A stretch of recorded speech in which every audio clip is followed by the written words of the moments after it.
Hey, folks, here we are. We might be drunk. We're really doing it. Sammy the Bull. We got Simon Rex on the horn. How are you there, Fatty? Well, not only am I zinging, I'm zanging. Jesus. That's how you know you're a fan, when you use your lingo. I just saw a meme the other day and it was like, she likes you when she uses your like slang. Yes. You know what I mean?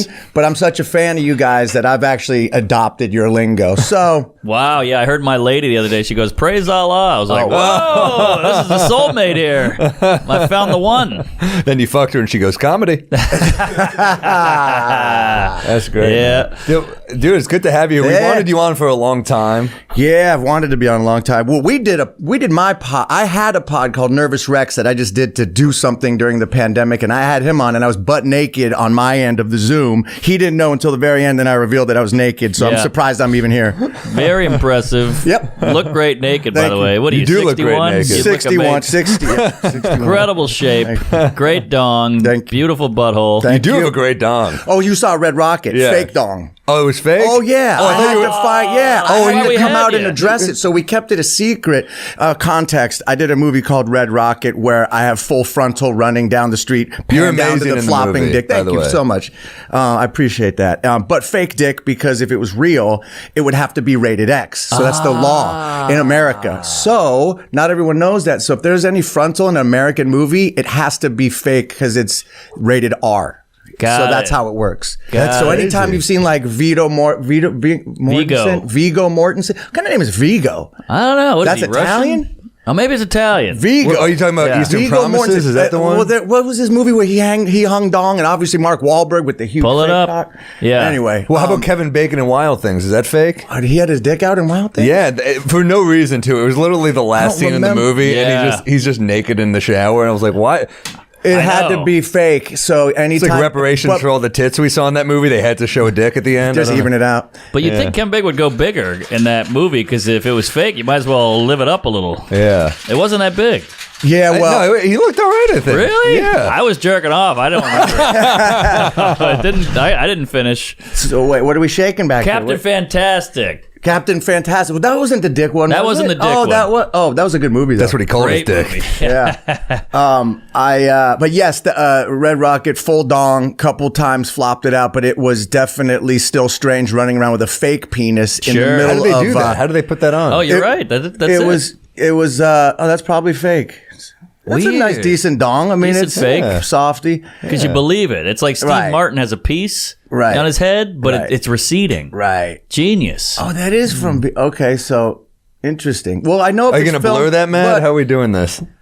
It looks like my dad's. That's weird. I'll tell you, the worst part is the tattoo. I don't know what the hell's going on there. What is Well, it? he's a hippy dippy. Right. Oh. Have you He's a not hippie. seen it? It's a great movie. Oh, It is what's a it great called? movie. Captain Fantastic. Great movie. Great movie. So yeah, I had to put my penis in a bigger fake penis, which was just strange because it was a very low budget movie. So the director, Sean Baker's wife, who was like the acting coach on set, because most of his movies, like including Florida Project, Tangerine, he uses real locals in each town, not actors. That's cool. So I was like the only actor in the movie who had actually done something before. So it was kind of like, working with like a guy he finds on the street, a guy he finds in a restaurant. So low budget, and his wife is an acting coach who would give all of these, local hires basically like a 101 in acting before they'd show up on set. Mm-hmm. And she also had to apply my penis. So it's acting coach / penis applier. Whoa. Very thank low you. budget movie. To put it in perspective, it was $1 million budget for the whole movie. Oh my right? God. And we just shot an SNL skit, and the budget for a 3-minute comedy video was $1 million fucking dollars, dude. I couldn't believe it. I was just like, how is this possible? Wow. And I hit up Sean Baker. I'm like, you're not going to believe, because I sent him the video and he thought it was funny because the one note that everyone says is Red Rocket's too long, right? It's 2 hours and 8 minutes, but every movie's too long these days. So that was sort of Pete's idea. They put the movie inside a longer movie. That's right. Exactly. Yes. So anyway, man, it was very vulnerable to have this very sweet woman who's my friend's wife applying a prosthetic penis over my penis in the hot Texas humidity. Well, better than it's hot. Yeah, that's true. You know, with the cold weather out there. But we got a good movie out of it. Yeah, the movie's great. Yeah, Check it out. dude. I mean, I personally think you should have gotten nominated for an Oscar. Ooh. That would have been crazy. It was a weird. Did you feel like you had a shot? Well, only because everybody was all these like Oscar pundits. Is that the word pundit? I want to sound smart.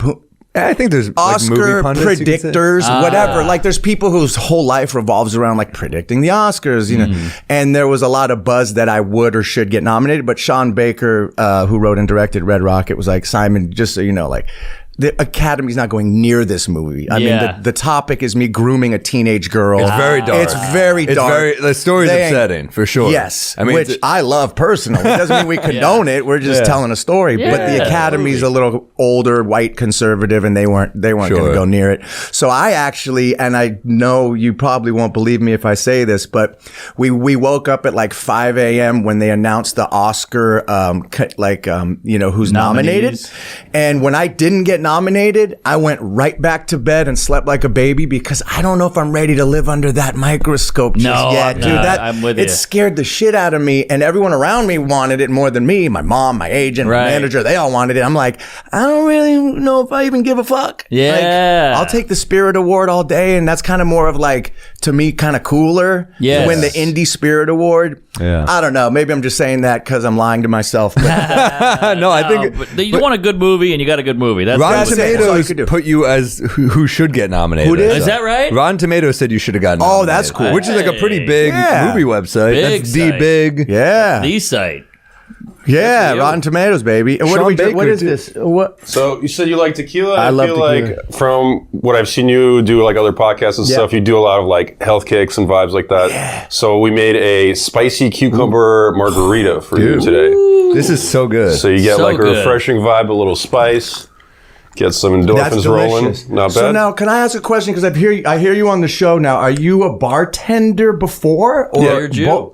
You're a Jew? I'm not a Jew, but I'm a beer Jew. Oh, got it. Call him that, like the bear Jew. But Got it. Okay. What is this right here? Is this like? Oh, that's tahini. So it's like a citrus chili. Like they use it in a lot of good. drinks. Like if you ever had like a michelada or a Bloody Mary, you probably had this. Yeah. Yeah, I just recently got into micheladas because I so live out in the amazing. desert, and it's a real staple desert drink. Our palomas and micheladas are my new jam, and I'm not really much of a drinker, but when I do, this is my. And I was going to do a paloma. We did it the other episode. We did what? Nailed it. Palomas. Oh, palomas. Actually, are I great. can still make one for you. Palomas are great. Maybe we do the next one. right. Hey. So I'm down. so yeah. What was I just gonna say? Fuck, I had Oscar. something. Michelada desert drink. Michelada, desert Paloma. drink, Paloma. I'm not much of a drinker, but oh yeah, I was gonna say I'm sure you guys have brought this up before. Is it really a thing that tequila is the only alcohol that's a stimulant? That's what I've heard. I've And heard every it other too. alcohol is a depressant. Therefore, alcohol being agave, like a cactus, not a wheat or a potato, Yeah. for whatever reason. And that's what I noticed. If I drink tequila, I kind of get in a good mood and I'm jazzy. And if I drink like whiskey, or I kind of get dark. And I think it's my dad's from like a trailer park in Louisiana, and that side of the family comes up. Yeah. You know? And then my mom's a Lithuanian Jew. So I think the tequila, I don't know, something about my DNA, it doesn't agree with me like certain alcohols. You Yeah, know? no, I get I can't that. drink anything. I'm all tequila all day. It's better for you. The hangover's better and the upper. That's with what you drink on the road. Oh yeah, I'm tequila all the time. Tequila soda with a lime. And then you won't really get hungover if you just stick to tequila with some water, like Yeah. soda water, and drink. I've been wasted all day, and if you don't mix too much sugar and other alcohol, you won't be hungover. And that's the key, plan. baby. I want to ask you about the movie because that's a big dude to get a phone call from. Because I remember I saw Florida Project in the theaters with my mom, not knowing what I was walking into. We just were like hanging out. We wanted to see a movie, and I looked it up on Rotten Tomatoes, and it was like 90-something%. All the reviews were like an incredible movie, and it wasn't. I didn't watch the trailer. I like to not know what better I'm to go walking to a into. movie that way. I watched your trailer going in, but like I normally don't watch a trailer.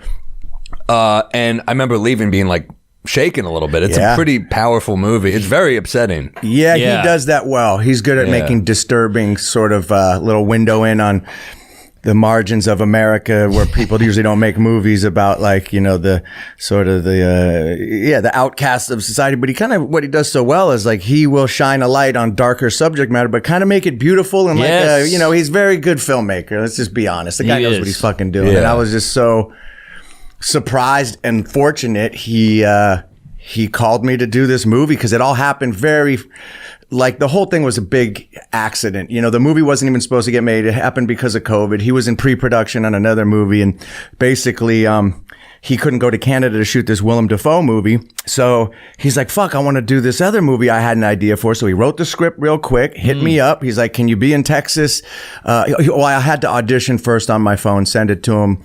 Of course, I'm going to do a movie with him. And he goes, I need you in Texas in 3 days. Did you think you were up against a lot of people? I was. I found out later there was some like bigger actors, but he likes to go against the grain and not choose the obvious big name actors. And I don't know if I should say who, but just, other, middle-aged white guys my age that were up for it, that wanted it. But he goes, no, because then it would become the James Franco movie. I wanted to go surprise people, and by casting me, because I wasn't really working a lot, I think it was more of a brave choice than just going with a big name who is going to make money, because he just was like, I don't want it to be the so-and-so movie. I want it to be an artist. The movie. Yeah, I like that. I don't think my name carries a lot of weight, or maybe now my stock's up a little because of this movie, but at the time, like, he called me up, the phone wasn't ringing at all. So. Well, your stock went down when I heard that wasn't your real dick. Right. Well, that's just review, right? Yeah, but it was up for a minute. Yeah. But the movie's great. Check out Red Rocket, everybody. Where can people watch? Is it streaming on anything yet, or no? It's on most video on demands now. Okay. It's like on all this, like, iTunes, and it's not like streaming on Netflix or Amazon yet, but you can rent it on Amazon in most places. So it's available. And it obviously did not do well in the box office, as we came out the same weekend that Omicron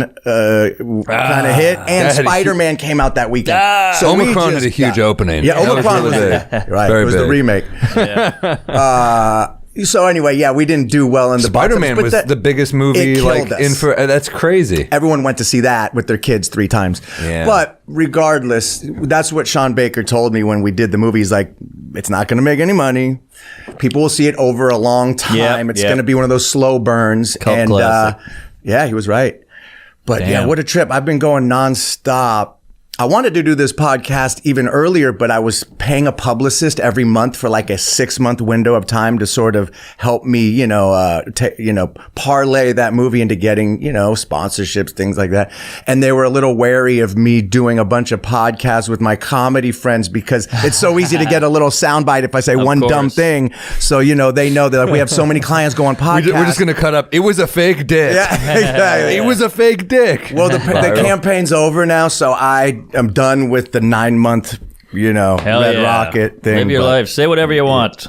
Can I suck everyone's dick? Yeah. We got a clip, man. Yeah. We that's awesome. I saw a clip of you. It was a round table of actors, and Nicolas Cage was praising you. Dude, that was so weird. So that was one of those things. Yeah, it was weird. So I feel like. Okay, I feel like I got imposter syndrome even calling myself an actor until this movie, because I just feel like a fraud, and I'm like, I have low self-esteem, and I'm an insecure Jew, and I hate myself, I'm self-tortured, I'm a fucking only child, no one loved me, right? So therefore, I don't really like to think of myself as I don't know, I guess I'm extremely self-aware, but maybe to a fault. Yeah. But when I was sitting at that actors round table, the whole time I'm like, how did I trick everyone and get here? This is bullshit. I'm not one of these guys. Wow. Who else was it? It was me. It was, who'd you just say? Nicolas Cage, who fucking stole the show. He was just hamming it up the whole time. What's the other Spider-Man's name? Toby? No, the other one. Oh, Garfield. Yeah, Andrew Garfield. Peter Dinklage. Whoa! I know. And then this guy, another one whose name escapes me, who is in a bunch of stuff. I can't remember his name right now. Anyway. I'm sure we could find it out. Yeah. Sitting at that table, I had to just sit there and bite my lip, because all I wanted to do was make fun of myself, make fun of the fact that I'm there. Yeah. But I had to really make a cognizant effort to pretend you belong here for an hour. Who's this publicist? I want this publicist. Yeah, they're great, man. My publicist, they're basically they're not cheap, by the way.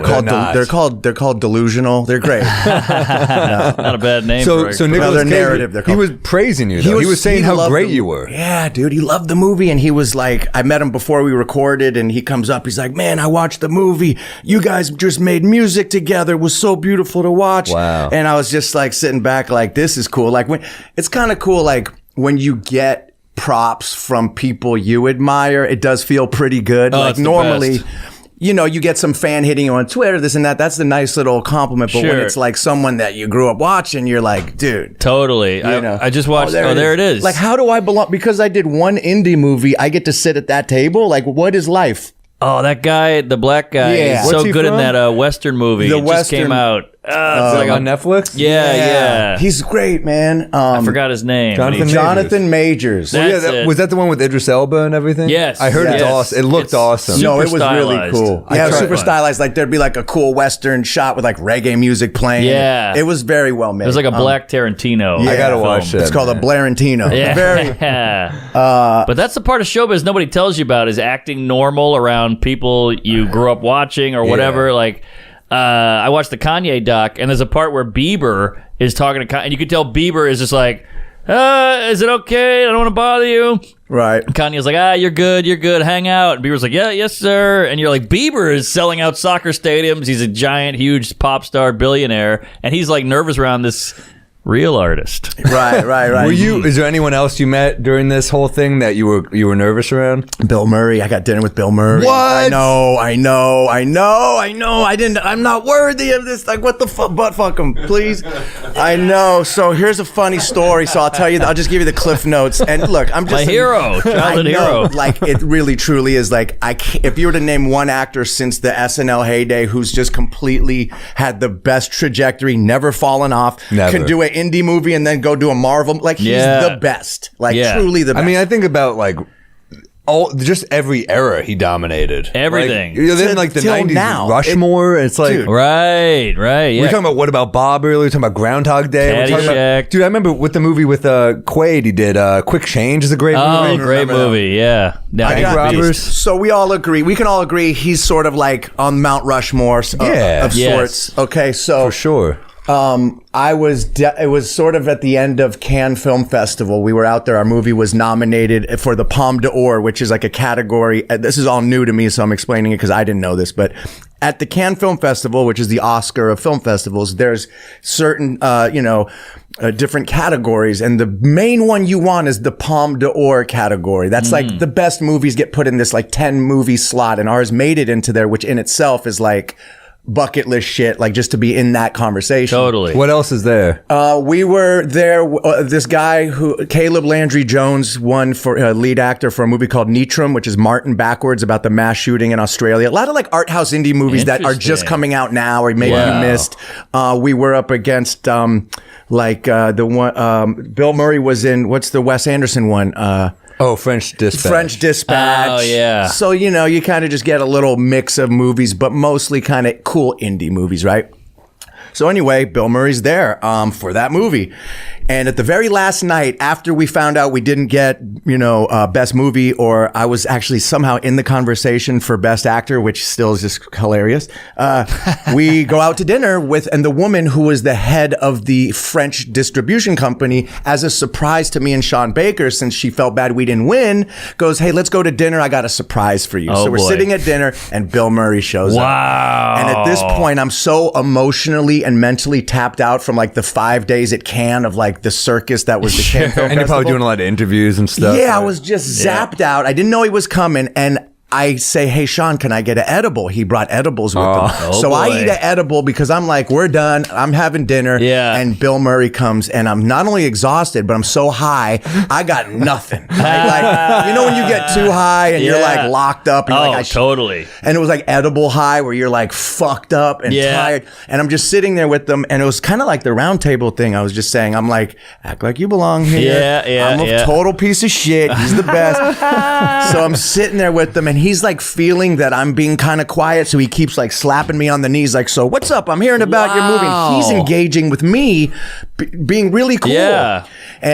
And we're drinking wine and we're hanging out and he's fucking with the waiter, but in like the coolest way, watching him interact with the world. Like he was like improving with everyone. Yeah. But in this way that was really interesting to watch because people would come up and bother him, but he would deflect it in this way that was like, "These aren't the droids you're looking for." Right, Like he was a right. Jedi at Wow. dealing with fans. Yeah. I remember just sitting back and I know I was high, so I was over analyzing, but I was just watching him and going, "Take notes, learn from this guy. He knows how to do it." And like we're walking through the street streets of Cannes in France, and like people are coming up drunk and rowdy, and he literally would just do like a, hey, what's up? And like a spin move off of them and like somehow not bum them out, or it was magical to watch. Yeah, it was magical to watch, but I was just kind of quiet and awkward. So I see him the other night at the Vanity Fair party, and I'm like, redemption time. I got to go talk to him, right? Yeah. So I go up to him, and they had In-N-Out catering. So he was finishing an In-N-Out burger, and I roll up to him in my tuxedo, and I look at him. I go, hey, Bill, do you remember me? We had dinner in Cannes. And he looks me up and down, takes his burger wrapper, puts it in my inside pocket of my jacket, slaps the pocket, and goes, yeah, we had dinner at a Middle Eastern restaurant, and walked away. Like, yeah, but he did it. But again, he did it in a way that was like, yeah, I remember. I'm not going to hang out with you. Yeah. But you're cool. Here's a funny little joke. I'm out. And I was just like, it was just incredible. That's bucket list shit right there. Holy hell. Yeah. So, I got to have dinner with Bill Murray. That was a very long-winded answer to your question. Great That was story, kind though. of the best. Like from there, I'm like, okay, how am I going to top this one? Dinner with Bill Murray in France. Like, all right. Does he know? Maybe your next movie is it happens again. You're at the Vanity Fair party again the next night. He does it, and you just have to try to navigate a Groundhog Day type friendship with Bill Murray. Yes. That's your movie. Yes, I'll be Chris Elliott, who's my favorite. I love Chris Elliott. I heard he turned down Dumb and Dumber, Jeff Daniels' role for a Doritos ad campaign. Whoa. Which is crazy because you're like, I mean, obviously Jeff Daniels crushes that movie, but so would Chris Elliott would have too. Elliott He would have killed too, it. but now I can't see it any other way because Jeff Daniels crushes He was it. fucking great. And Chris Elliott, I don't know if you guys are I'm older than you guys by a good decade. Get a Life was Of course. was when Fox first came Yeah, out. It and was it was Married with weird. Children and Get a Life were these experimental sitcoms. Yes. And Get a Life, Chris Elliott played a 30-year-old paper boy, and it was my favorite show. And I used to record them, and like I was obsessed because to me he's the most fearless, comedic, silly guy who's willing to look like a total asshole. Remember Cabin Boy. Don't Cabin get me started on Boy, that. Yeah. dude, he's the best. Like he's honestly one of my favorites. There was something with Gary Goldman. I know our boy Who's Gary Goldman. Gary Coleman, isn't he dead? No, Gary Goldman. Oh, right. The The stand-up. Jewish Gary Coleman. Great stand-up. But Goldman, they had something over a bit, and I remember Chris Elliott called him being like, I think you're a great comic to Gary Goldman. So I thought that was like such a cool That's thing. awesome. And his daughter is funny too. His daughter Abby. Yeah. She's on SNL, or she And was. so his nephew is one of the writers who I just met because I shot this skit with Pete Davidson that for like a little rap video, and I got Yeah, it to was hang funny. out with the The writers. movie, there was movies are too long was the song. Yes, which is true. When he pitched it to me, I was like, I have been having this conversation a lot lately with my friends. Like, when did movies get to be 2 hours and 40 minutes again? Like, a lot of them. I just saw are this long. movie Red Rocket. It was 2 hours and 8 minutes. It was ridiculous. It was a little. That's the one note we got. Is it's too long, but It wasn't. Sean I didn't will think it was too stand long. by the fact. He's like, yes, but every scene pushes the story forward. I needed it. Yeah, tell Anyway. that to Apatow. Well, and in this video, I say to Pete Davidson at the end, oh, well, what about King of Staten Island? He's like, well, it needed it. It's kind of like what I just said. Yeah. So he Oh, addressed that's it. funny. That's funny. But wait, what were we talking about? You were talking about how you were doing the SNL thing. Oh, right. How that yeah. And Chris Elliott's nephew is one of the head writers. Whoa. And I tell him, I go, dude, like your uncle's like truly one of my inspirational heroes for comedy. And he's like, well, I could, he's a phone call away. Let's shoot a skit. I was What? like, yes. That's a bucket list thing to shoot a little skit with Chris Elliott, whatever it is. I don't know what for. I'm there. Yeah. What's So- he doing now? Is he just sitting at home He's- waiting for the no, phone to he's ring? on, No, he's on Schitt's Creek. He's dude. on Schitt's Oh, Creek. I haven't seen Schitt's Creek. Won Sorry. every Emmy. Yeah, he's the mayor. Of the Oh, thing. great. All right. Yeah, Just checking. I he's want him the to be mayor of the working. biggest sitcom bunter, or sitcom. I guess it's like a Huge. single camera. It's not a sitcom, That but just shows how we're all in our bubble. I didn't even know he was on that. There's No, too it's much shit literally out like the biggest comedy of the last 10 years. People love it. What about so how does SNL thing happen? So obviously, again, being a comedy nerd my whole life and just being a stand-up guy, going to see stand-up all the time and living in New York in the 90s and going to the Cellar and watching, everyone from Chappelle to, Bird be closing the place out for 10 people at 2 in the morning. I've been a comedy nerd forever. So SNL was always a dream. And it's funny how life works. I couldn't even get, that's a tough room to even get in to Of course, audition, right? Of course. And as you know, they farm talent and develop talent more than they bring someone on. Besides Keenan from Keenan and Kel, who's on it now, I don't think they ever took an existing famous actor or famous anyone. They kind of create your fame, right? Right. And develop. Right, yeah. They don't really. So by the time that I was a VJ on MTV in the 90s. I think that window had closed because I had another thing so they wouldn't even meet with me, but it was always a dream. So anyway, the other day, Pete Davidson calls me up. I only played basketball with the guy once. I don't really know him, but he got my phone number from my manager. And he's like, dude, I watched Red Rocket 3 times. It's my favorite movie of the year. I just think, I think that that movie was amazing. And I see you live out in the desert.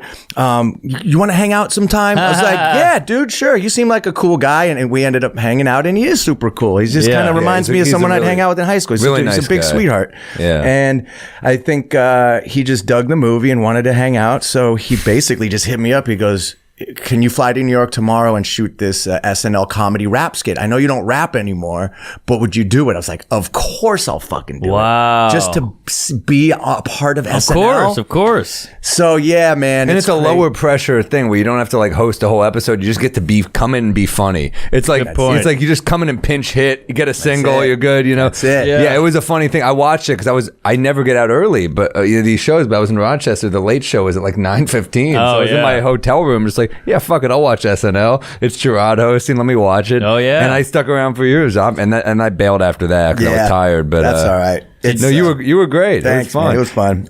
And Did you do the? Oh, sorry. No, I was gonna say, but like you said, bucket list shit. Did you do the party and everything? Did you do it? Did you soak it all up? Of course, I went to the after party, hung out with everyone. And so Lorne Michaels, who I really just wanted to meet just because it's Lorne Michaels. And so he was sort of it was at a restaurant, and he sort of was sitting up top in like the King section, and Chris Rock comes by. What? To hang out, and Jimmy Kimmel's there. And I guess this is normal. You know, if anyone's in town, they come to the SNL after party. So I'm there mingling with the writers, and I see Kimmel, I say hello. And then I see Chris Rock. I ask the producers, hey, I would love to meet Lorne at some point and thank him because they said he loved Red Rocket. You should meet him. Wow. So I wanted to meet him, but then I see him and Chris having like a deep talk at the table in like the big boy section. And of course, they're talking about the slap heard around the world. Of course. And I didn't want to, I just kind of like, I didn't want to just go interrupt them and be like, hey, thanks for having me. Chris so Rock I didn't interrupt Chris Rock. Like, I kind of just realized, like, just leave them alone, you know? So I didn't get to meet him, but it's all good. You'll meet him. You'll meet him. Time, yeah. I met him once. He looked right through me, but at least I got to say I met him. Yeah. What happened? I was at the after party. I can't remember who I was there with, Che or Colin Jost or somebody, and then Lorne came up to talk to Colin, and he was like, "Oh, this is Mark," and Lorne's like, "Eh," and then he kept talking. But I got to meet. You got to meet. He's got a huge big dick. Oh, yeah. I can see huge that. What? Yeah, for mitts. sure. He shook my hand. I was like, that Jesus. means big dick. That's a Is that right? I mean, big hands, big dick, right? All right. Isn't that mathematically? I heard it was a fake. Oh, It's crazy that he's Dr. Evil. I know, right? Shit, that's Isn't right. that crazy that Mike Myers is like, I'm Dr. Evil as Lorne. If you watch, you're like, he's just doing Lorne. Yeah, That's $1 million. Yeah, it's all Lorne. First, Austin Powers is not talked about enough as Killer. one of the great comedy movies ever. We need more comedies, man. I was just talking about this with Pete. He's like, what happened to the buddy comedy? What happened to like, and I was like, let's do one and bring it back. Buddy comedy? Yeah. Come on. Like, You what could happened to anything? Like, You even and Pete are scary too, movies. your vibes are too, but you're both cool is the problem. One of you needs to be a loser. I could play a dork.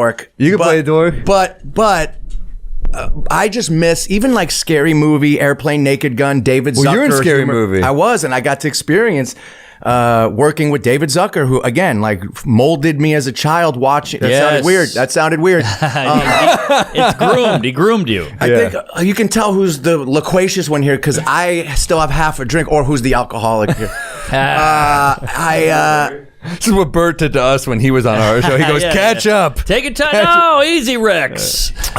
You don't want to go. Don't push it. Don't push it. Well, you guys got to understand, I'm such a fan of both of you guys. I want to make it weird. I listen to every single, I spent 78% of my last year of the pandemic pretty much in solitude, in hotel rooms, airplanes, traveling around promoting this movie. But like you guys, I live in hotel rooms alone. Yeah. And I don't have a lot of friends or a girlfriend. So what do? I listen to podcasts to sort of talk to someone or something, right? So I listen to all your guys' shit and end up talking back to it as if we're hanging out. So you're dropping a peeve, you're dropping a rec. I'm not only getting the rec, man, I'm downloading the book that you recommend. Oh, wow. Oh yeah, I even went as far as to get one you recommended that was what was his name? Bernie Brillstein? Yes, you the messed with Bernie him? Epstein He started. He one. wrote that to was me. my I wrote rec. that And too. that was your rec. And then the Norm Macdonald audiobook is incredible. I don't think you guys wrecked that one. No, got but that. I have that. Oh my God, he's Incredible. such an incredible writer. So I know. It's not just funny, it's his story, and he writes it like a film noir. Like a Hunter S. Thompson Yes. book. Yeah, it's great. Oh, it's Boy, so I good. wish you were my dad. This is great. You're Yeah. really... You said something about the buddy comedy. I agree so much. Like, I really think it's like one of the most fun types of movies, and I don't know what.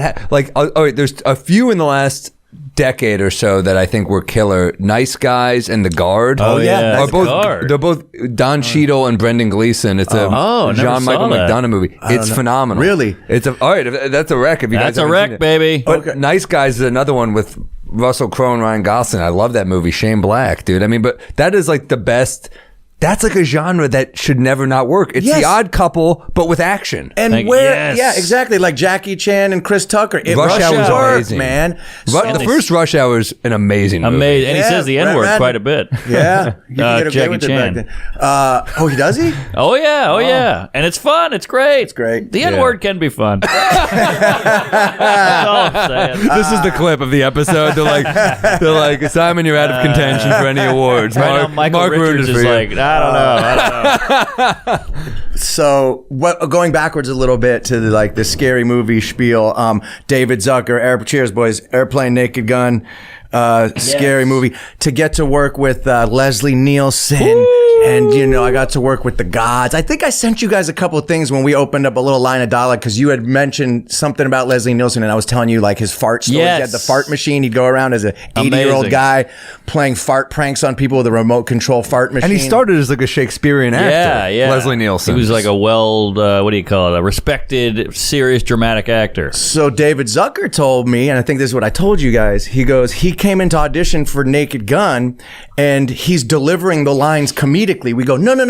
Read it like you did in all your dramatic movies. And he just read the lines seriously, and he said they fell on the floor laughing. And he's like, that's all I got to do? They're like, yeah, just say it normal. It's funny.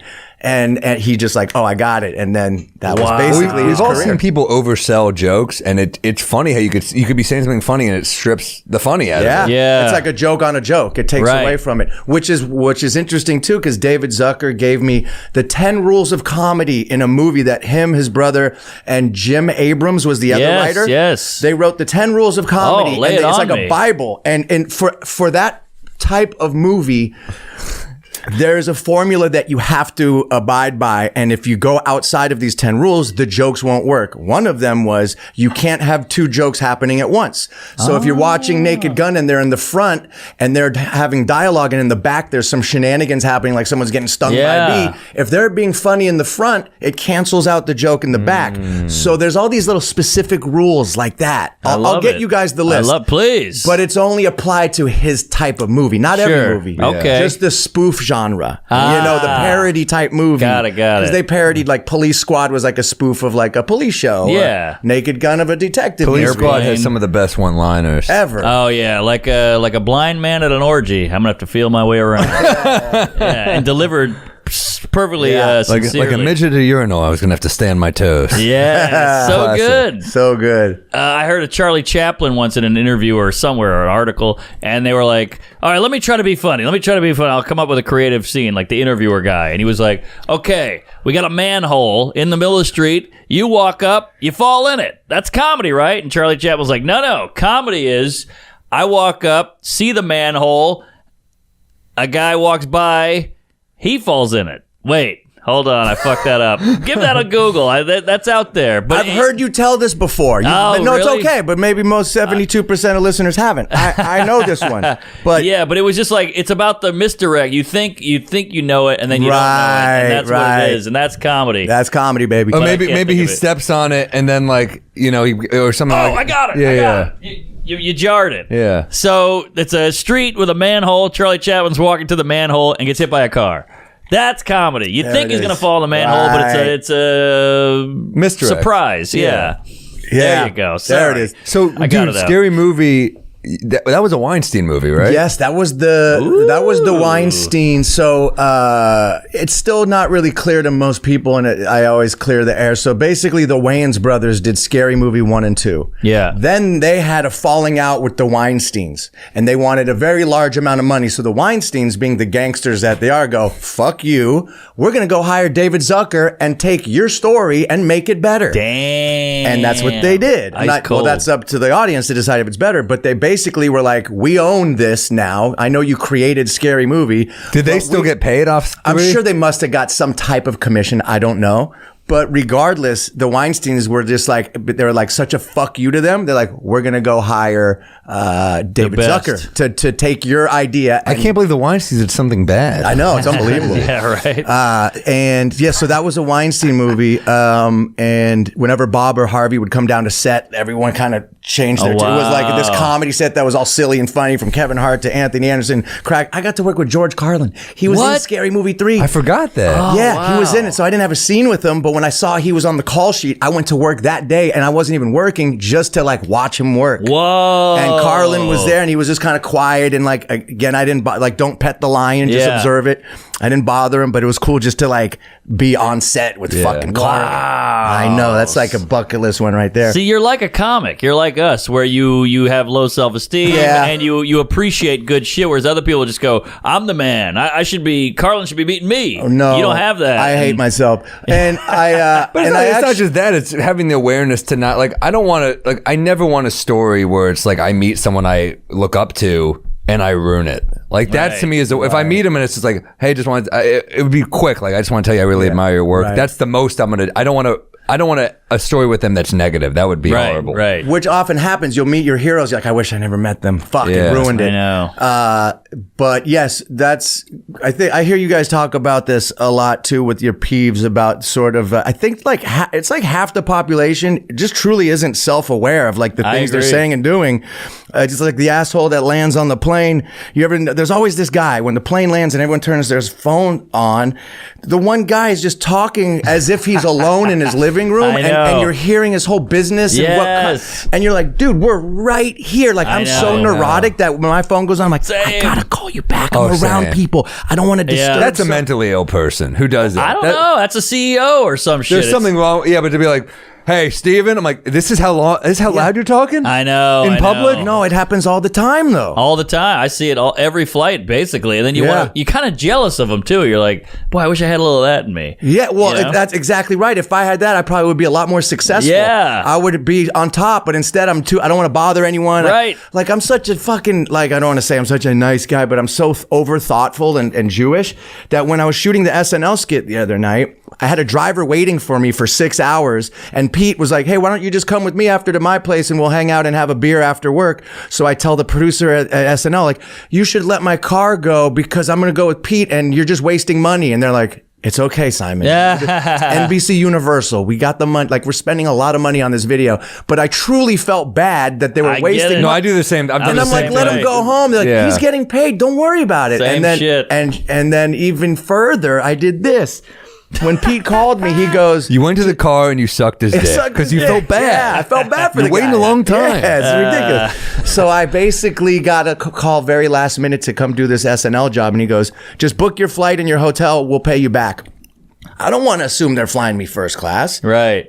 I buy myself a coach ticket and I get the cheapest hotel in Chinatown. I get here, they go, Simon, why did you get... You're my guy. I was like looking in the mirror here. Dude, and I was like, well, I didn't want to expect any... They go, Simon, we have so much money to throw.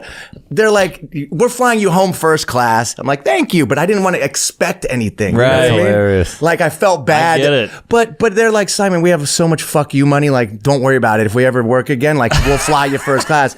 I'm sitting in coach, like, fucking... Yeah. And I just sort you're of... what, 6'3"? I'm 6'2.5", baby. Yeah. It's not fun sitting in coach. Well, it's not, but I did splurge, and I got the extra leg room in the front. Oh, easy there, yeah, Two-Face. What do you think you are, Sinatra? But like, this might be why you guys got on the train. All right, I don't want to impose. I don't want to push it. I'm going to Auschwitz, but this is the extra leg room on the way to the train. Do you think I could get another one of these bad boys? Yeah, what are you doing? Come on, the guy's thirsty. Cucumber and alcohol is an amazing combo, by the way. So true. It's so good refreshing. together.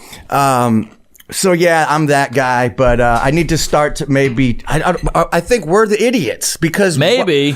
Why? Who cares about NBC Universal? Like, they'll spend it and write it off anyway. Why do I care Exactly. about?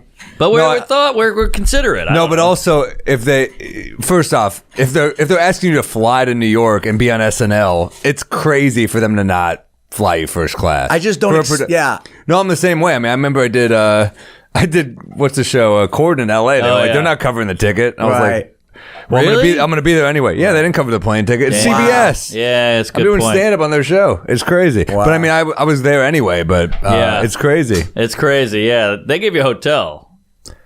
I hope. I don't think they did. Wow. They expected you to be a local out of LA or something when you shot it, or Maybe. I mean, whatever. I mean, But that's how I saw this too. I'm like, okay, even if I come out of pocket $500 out of my own money, that's a good worth investment to do SNL. Of course, Are you of course. kidding me? Like, I'm just. That's a happy to hilarious be reason there. to not do SNL. You're like, fuck that. I dude. know, right? No, for sure. No, that's how I feel. I'm like, I'm gonna be out there anyway. Yeah. It's a TV spot. Right. But I know it is crazy. It is crazy when corporations this big. I'm like, you're not gonna spend. You can't buy a flight. I'm on your show. Yeah, it's cunts. insane. I took a flight from Florida 2 days ago. I got recognized on the flight. I'm in a middle seat. And some guy goes, "Hey, I'm a fan." I'm like, "Oh, yeah." And he goes, "Middle seat?" I'm like, yeah. I fucked up. I got low self-esteem. What are you going to do? Yeah, I kind of relate to you guys because I did I did this comedy rap persona for years. That's the thing I did for SNL, was this character called Dirt Nasty, and I basically lived the life of a comic. I would fly from Reno to Portland, stay in a shitty hotel, watch TV until 11 o'clock and go do an hour set basically. But it was like a Wow. musical comedy act. Yeah. But I lived the life of like a struggling comic, and I remember reading in Steve Martin's autobiography about how he'd get home from a set and he would just be buzzing. He'd be so tired, but the energy of the room, and he's just staring at the ceiling in some hotel room alone, like having this magic kind of feeling that you can't share with anyone, and you're just in a room alone. I'm like, I totally relate to your guys' life. And I feel like being in the trenches and going through the country and like performing live is the most magical, cool fucking thing. But goddamn, does it fucking beat you up, dude. It wears the traveling, on you. the drinking, the socializing. Like, I'm 47 now. Like, you have to manage the socializing if you want this career, because if you hang out with everyone in every city, you're not going to last long. You gotta pick and choose. Tonight's a rest night. Thank you so much. Hey man, I remember those songs. My Dick was a banger. That was a big song. That was big. Yeah, that was a big dick. It went platinum actually, and that was crazy. My music manager called. I just feel like I'm bragging. I'm sorry. No, that song was. People know that song. That's a big My hit. dick. Yeah. So that song.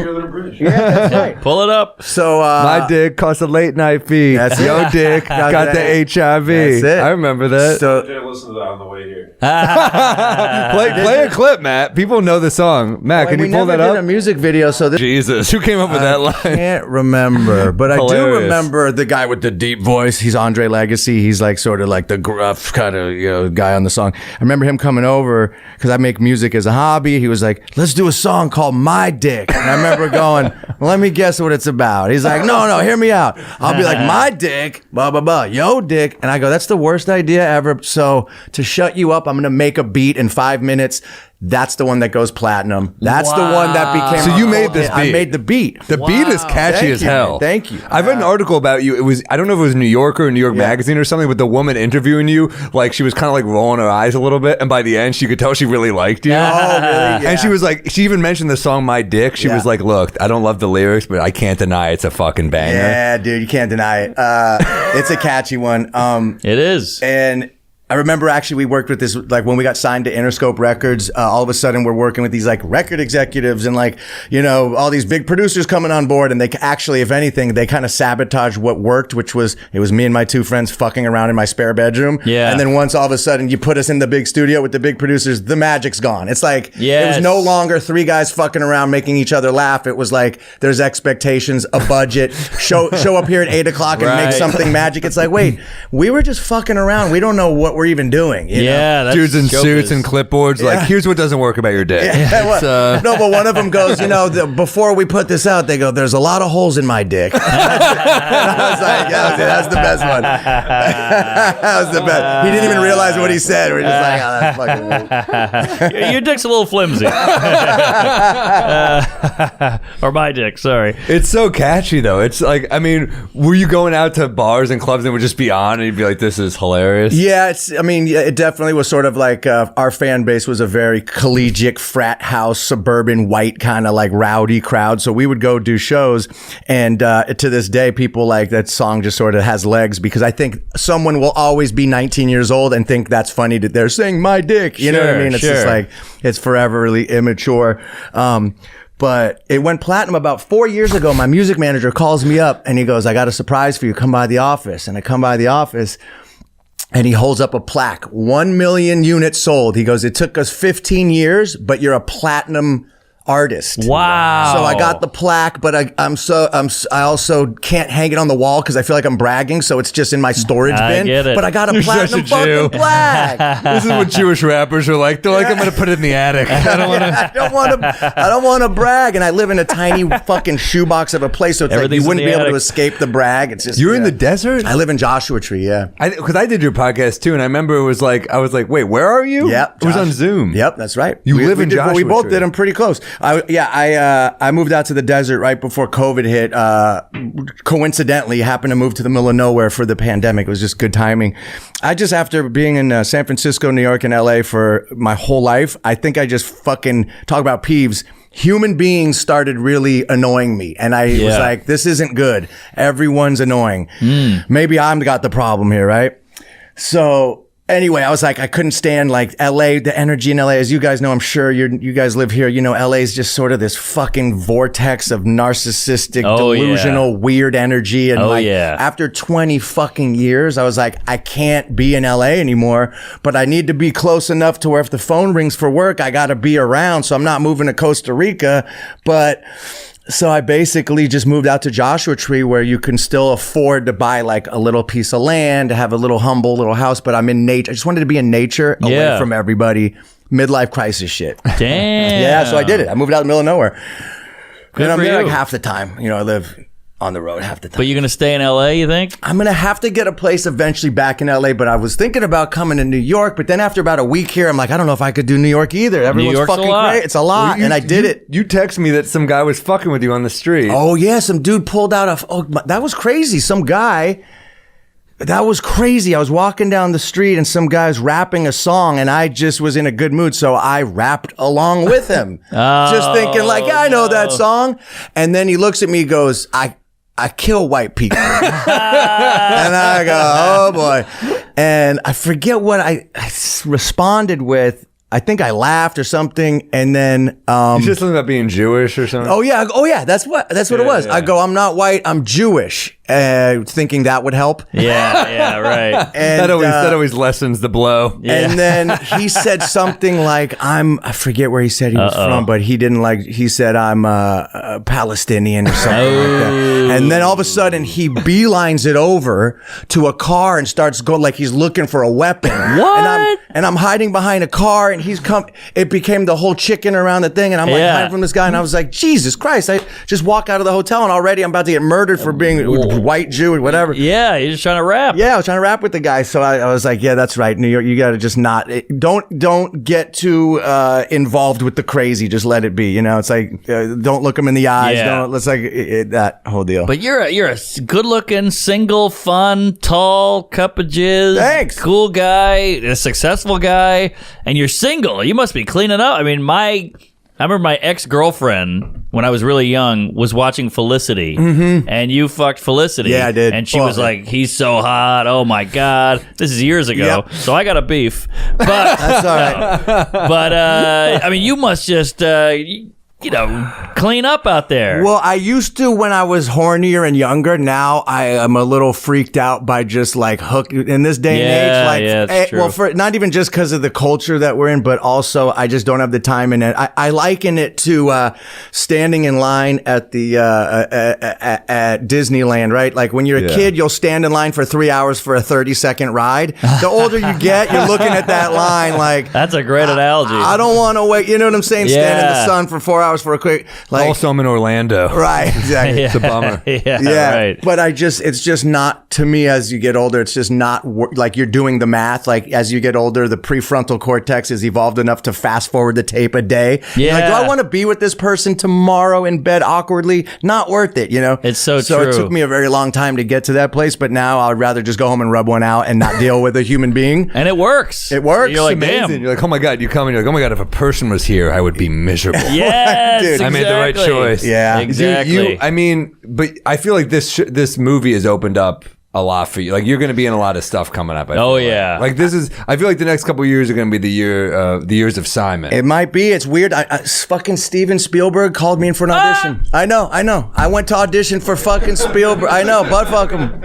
Again, I feel like I'm bragging. I hate this shit, but it's so cool. It's like I'm sharing the story because this is so. It's almost like it's not even happening. I'm watching this movie happening, then it's not even me. Right. But yeah, Spielberg. I get a call the other day. So anyway, I do the audition and. They write me back and say, you're not right for this role, but you did a good job and we look forward to reading you again in the future. Okay. So it wasn't a failure in the sense that I'm on the radar and I didn't bomb it, which is enough, right? That's huge. But the fact that Steven fucking Spielberg even saw this little movie I did in Texas a year and a half ago, like, what the fuck? Wow. It's hard to even understand. And then the other night I was in LA and I was presenting an award at the Producers Guild Awards. It's not televised, but it's a very insider Hollywood thing. And I remember showing up and I go, whoa, this is a heavy room. I look at the table next to me and it's Spielberg, Lucas, Jon Favreau. Is that how I pronounce it? Favreau? Jon Favreau. The biggest in the fucking world. And I'm just looking at the table going, oh my God, that's Star Wars. That's Raiders of the Lost Ark. That's E.T. That's the new Star Wars. Like, it doesn't get much bigger than that table right there. Iron Man. Exactly. Like the biggest shit. And I was just like, again, feeling that thing of like, why am I here? Like, how did I get in this room with these guys? So I'm backstage and I'm about to present an award for best reality programming to RuPaul. And I'm backstage as as Steven Spielberg is giving a Lifetime Achievement Award to George Lucas and giving this incredible speech, 10 minutes long, saying you were always, the other director, me and you had a friendly competition, but you're the best and we made each other better. And I'm backstage like, I gotta follow this and give out a fucking RuPaul award. And there's some other actors like, good luck following that. And I had to go read some horribly written joke that the teleprompter and I read something about Jada Pinkett Smith. This was before. That. And I remember after the joke bombed, I just took a dramatic pause and I quickly said, I didn't write that joke. And that got a laugh in the room. So it diffused it a little. I was like, all right, I saved it. But it was still one of those things like, how the fuck do I walk on the stage after this speech? Like, what? Yeah. Well, you love movies. You grew up loving movies. So yeah. Mark and I are the same way where we talk, you listen, we talk about movies all the time. Like it always comes back to movies. It distracts us from life. It's like, it's our escape. It's like, we do the road and shit. You do the same thing. We're in the hotel room. A movie's on, we're like, I'm saved. Are you guys readers? Do you read a lot of books, or do you find that you'll read a book and I can't retain the information so much? I'll read a book and think I'm smart, and then I don't remember much of it at all. Really? I don't retain information very well. Yeah. I like good books. If I pick up a good one, sometimes if it's something, it's all about like what interests me. Like I have bad ADD, so if it's something that I'm into, I'm done with it in 2 days. But if it's something that I'm bored, if it's something that doesn't naturally interest me as much, I have to do the audiobook. And I'll do it on walks. Yeah. But if it's something that I can like really be into, then I'll do the Kindle. So this is a good segue. What's a rec for a book? There you go. New one, well, I just wrecked In Cold Blood. I love that. What's that? It's Capote. It's about that was a recent episode, I think. Yeah. What else? I'm doing the audiobook. It's like 60 hours. It's longer. Robert Moses, the Power Broker. It's great, but it's tougher. It's like 60 hours. So I'm like, this will be my walk. I do one like Kindle and one, and then What else am I? What am I? Yeah, doing? the Brillstein book was my big book that I read, and then I'm halfway through *Sapiens*, which I know is hacked. Oh, that's a but- heady one. I read it. I don't remember anything. I Gun know, to but my it's head, I great. couldn't tell you one thing from that book, but I remember reading it going, this is incredible. It's I don't know. incredible, yeah. And now I'm reading his second one, Yoel Noriv, or whatever his name is. There's another one that's not a sequel, because it's not a fucking novel, but he has his other one that's... Yeah, Can't he's remember a what it's beast, called. that guy. Yeah, he's incredible. He's He a smart makes Jewish man. Yeah, he makes it like this crazy. It's like caveman to hunter-gatherer to normal society, and he I've makes heard it accessible. Of it. Yeah, it's great. It's like The Secret for men, Right. You know, like we dudes like it because it just very cut and dry, very black and white, factual shit. Can I insert a peeve? Please. So speaking of I love that he listens to this I pod, know. by the way. And Oh, that remember I sounded dirty. emailed you 20 peeves just to get them off my chest? You're like, hit me, hey, please. you're like, thanks, cool. I sent you a list. I don't remember. Oh, I emailed you a list of Dude, peeves. hit me. Peeve me, But baby. speaking of, you just kind of touched on it, like The Secret, right? The new age bullshit. For Yeah. whatever reason, I have a real hard time when people feel that they discovered spiritual enlightenment from a self-help book and think they're better than you, and they act sanctimonious because they read The Secret. Yeah, when yeah. in reality, it's such bullshit. That whole it's like, God, it's like, I don't know what, I think The Secret is just basically a repackaged, branded version of the power of positive thinking. It's like, yeah, you could think positive all you want until you have a fucking root canal that you need done. At the end of the day, Yes. sometimes you need to just get the white man medicine in you, and just Yeah. thinking about it ain't gonna fucking make it go away. And I'm around so much of that shit in LA, being from San Francisco with hippie parents. I'm around so much of that new age bullshit sort of thinking, that woo woo shit. Yeah. It drives me fucking crazy I'm because with they ya. think that they found the truth and they act better than you, when the reality is it's really not based in any You read science. one book. And Yeah. You read one book and now you know The Secret. Like, Yeah. no, I don't buy Also, it. sometimes you're right. You need a doctor. Yes. This is all bullshit. Also, there are scientific studies that say cursing will help pain. I've things heard like that. where you're like, say fuck, and you're like, that actually Right. helps. Yeah. Because Right. sometimes you're in fucking pain. Right. Exactly. Yeah. Right. Daniel Tosh has that great joke, which I think about all the time. He goes, he's talking to some lady in LA, some model. She goes, I'm not religious, but I'm spiritual. And he goes, well, I'm not honest, but you're interested. And that is a brilliant joke. Damn, he's good. He's is good. He is Yeah, good. he had some bangers back in the day. Yeah. When he opened up his special in San Francisco, going, the amount of butt fucking going on within a 10 square mile radius. But it was the way he said it, and I'm from San Francisco, and I was like, he got it. Yeah. We Might Be Drunk is sponsored by BetterHelp Online Therapy. Relationships take work. A lot of us will drop anything to go help someone we care about. We'll go out of our way to treat other people well, but how often do we give ourselves the same treatment? For me, working out or buying some new sneakers is an investment in myself. This month, BetterHelp Online Therapy wants to remind you to take care of your most important relationship, the one you have with yourself. We're in therapy. We go to the same guy. It's necessary. Clean out the garbage. Your head has all these horrible thoughts. Splice in your childhood, traumatic experiences. You're a wreck. You're a mess. You need therapy. Get out the garbage. Whether it's hitting the gym, making time for a haircut, or even trying therapy, you're your greatest asset. So invest time and effort into yourself like you do for other people. Tell them how. BetterHelp is online therapy that offers video, phone, and even live chat sessions with your therapist, so you don't have to see anyone on camera if you don't want to. Maybe you got a weird boil on your face or something. You're weird, you don't want them to see that. You're all set. Yep. It's much more affordable than in-person therapy, and you can be matched with a therapist in under 48 hours. Give it a try and see why over 2 million people have used BetterHelp Online Therapy. We Might Be Drunk is sponsored by BetterHelp, and listeners get 10% off their first month at BetterHelp.com/drunk. That's BetterHelp.com/drunk. You got to do this. It's therapy, very important. Take care of yourself. It's going to change your life. Here, here. We Might Be Drunk is thrilled to welcome our new sponsor, Fanimal. I love live events. I hate buying tickets. The hidden fees suck, and coordinating with your friends is a nightmare. They're garbage. I always end up fronting a bunch of money and chasing down my friends to get reimbursed. Not me personally, because I'm very generous. Oh, yeah. But if they flake, I'm stuck with the whole bill. And then I discovered Fanimal. Fanimal has tickets to everything. There's no fees. The price you see is the price you pay. That's pretty big, honestly. Yeah.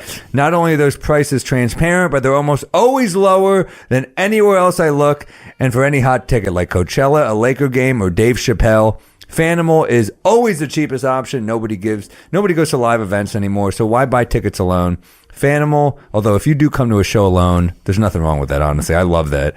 Someone tweeted me about that the other day. They're like, is it weird? My friends bail. Is it weird if I come alone? I said, no, dude, enjoy yourself. Yeah. And you know what? The guy made new friends at the show. There He you tweeted me go. after. He's like, I sat with these guys and they were tweeting me too.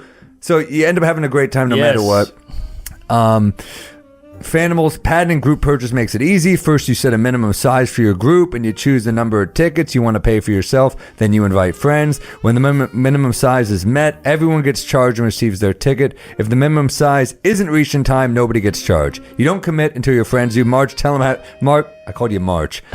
March Normand. Tell them how to do it. Oh, yeah. And Fanimal has amazing customer service. Don't take my word for it. Check out their hundreds of 5-star reviews. The next time you need tickets, go to Fanimal.com and sign up with code DRUNK for 20% of credit, $20 of credit towards your first purchase. We drink on this show. Check out Fanimal and experience more. Support the show and get $20 off your first purchase with the code DRUNK at Fanimal.com, Fanimal.com. Get on it. There's a lot of butt fucking going on in San Francisco. There is. One of the best cities ever. It's a man. great city, man. I love that. That's a city I could just walk around for. I mean, in like a long if you're a time. New Yorker or a city guy, it's the only real city in California. Like LA, Right. kind of downtown, I guess, is like an urban. Well, that's fucked. It's like Yeah. fucking Mad Max down there, and then Yeah. San Diego's sort of just a washed down version of LA. So San I like Francisco, San Diego. You don't like it? to me, it's just LA without the edge. I mean, it's nice. Don't get me wrong, but it's just sort of boring and kind of cookie cutter, and there's not a lot of Culture? yeah, not a lot of culture. But San Francisco, it's like New York. You get everything. Yeah. Gay, Yes. black, white, yeah, you name it. Like we got love it it. all. Yeah. So I think it's a Great good place to food, grow too. up. Good Yeah. food city. Good looking good city. sports city. Good Architecture. looking city. But the Prettiest least ballpark. attractive women in Prettiest the country. ballpark in the All of country. it. Is that right? San Francisco, for being the most aesthetically beautiful city, has the least amount of attractive women. And I'm just speaking honest and shallow. I don't know. I'm from New Orleans, man. We're ghouls yeah. and goblins down there. Right, that's true. You guys might have us beat, but for like California, you Right, know, right. it's like where I think they my all opener go. in Buffalo, by the way, was I just got on Tinder and every woman here looks like Artie Lang. So what the hell is going on? Who is that? That's funny. That was me. Oh, your opener. I thought you meant your opening act. Is Artie still that's funny. sober? Is he doing good? You know, I haven't talked to him in so long. And Yeah. it's tough. Like I feel like we were pretty good friends. So Right. It's like I don't know how he's doing. We love Artie. He changed his He's a number. legend. He always Yeah. just changed his number because I think of drug stuff. Right. And the pandemic's tough on people with, oh man, I watched so many people that had so many years sober, just fucking the pandemic Yeah. has been a motherfucker. Oh, but I digress. I don't want to start talking about the fucking pandemic, but Yeah. No, but we love you, Artie. I mean, if he's a guy that like someday I would love to have on this, but also I'd kind of I worry that having him on this stuff is what gets him out, and then that gets him going to the next thing. Right. But also, it's like, God damn, he's like, is there anyone better on radio ever? right, so he's quick. fucking amazing. He did a show years ago. I was a guest on it. I remember he said something that stuck out. We were talking about show business, and he was just like, it's a fucking lottery. Like about Yeah. making it in show business. luck. He's like, it's like going to Vegas and expecting to hit the jackpot. That's what LA is just filled with. Sort of everyone thinks that they should be a movie star, but there's only so few seats at the table, and there's so much talent out there and so little room for people.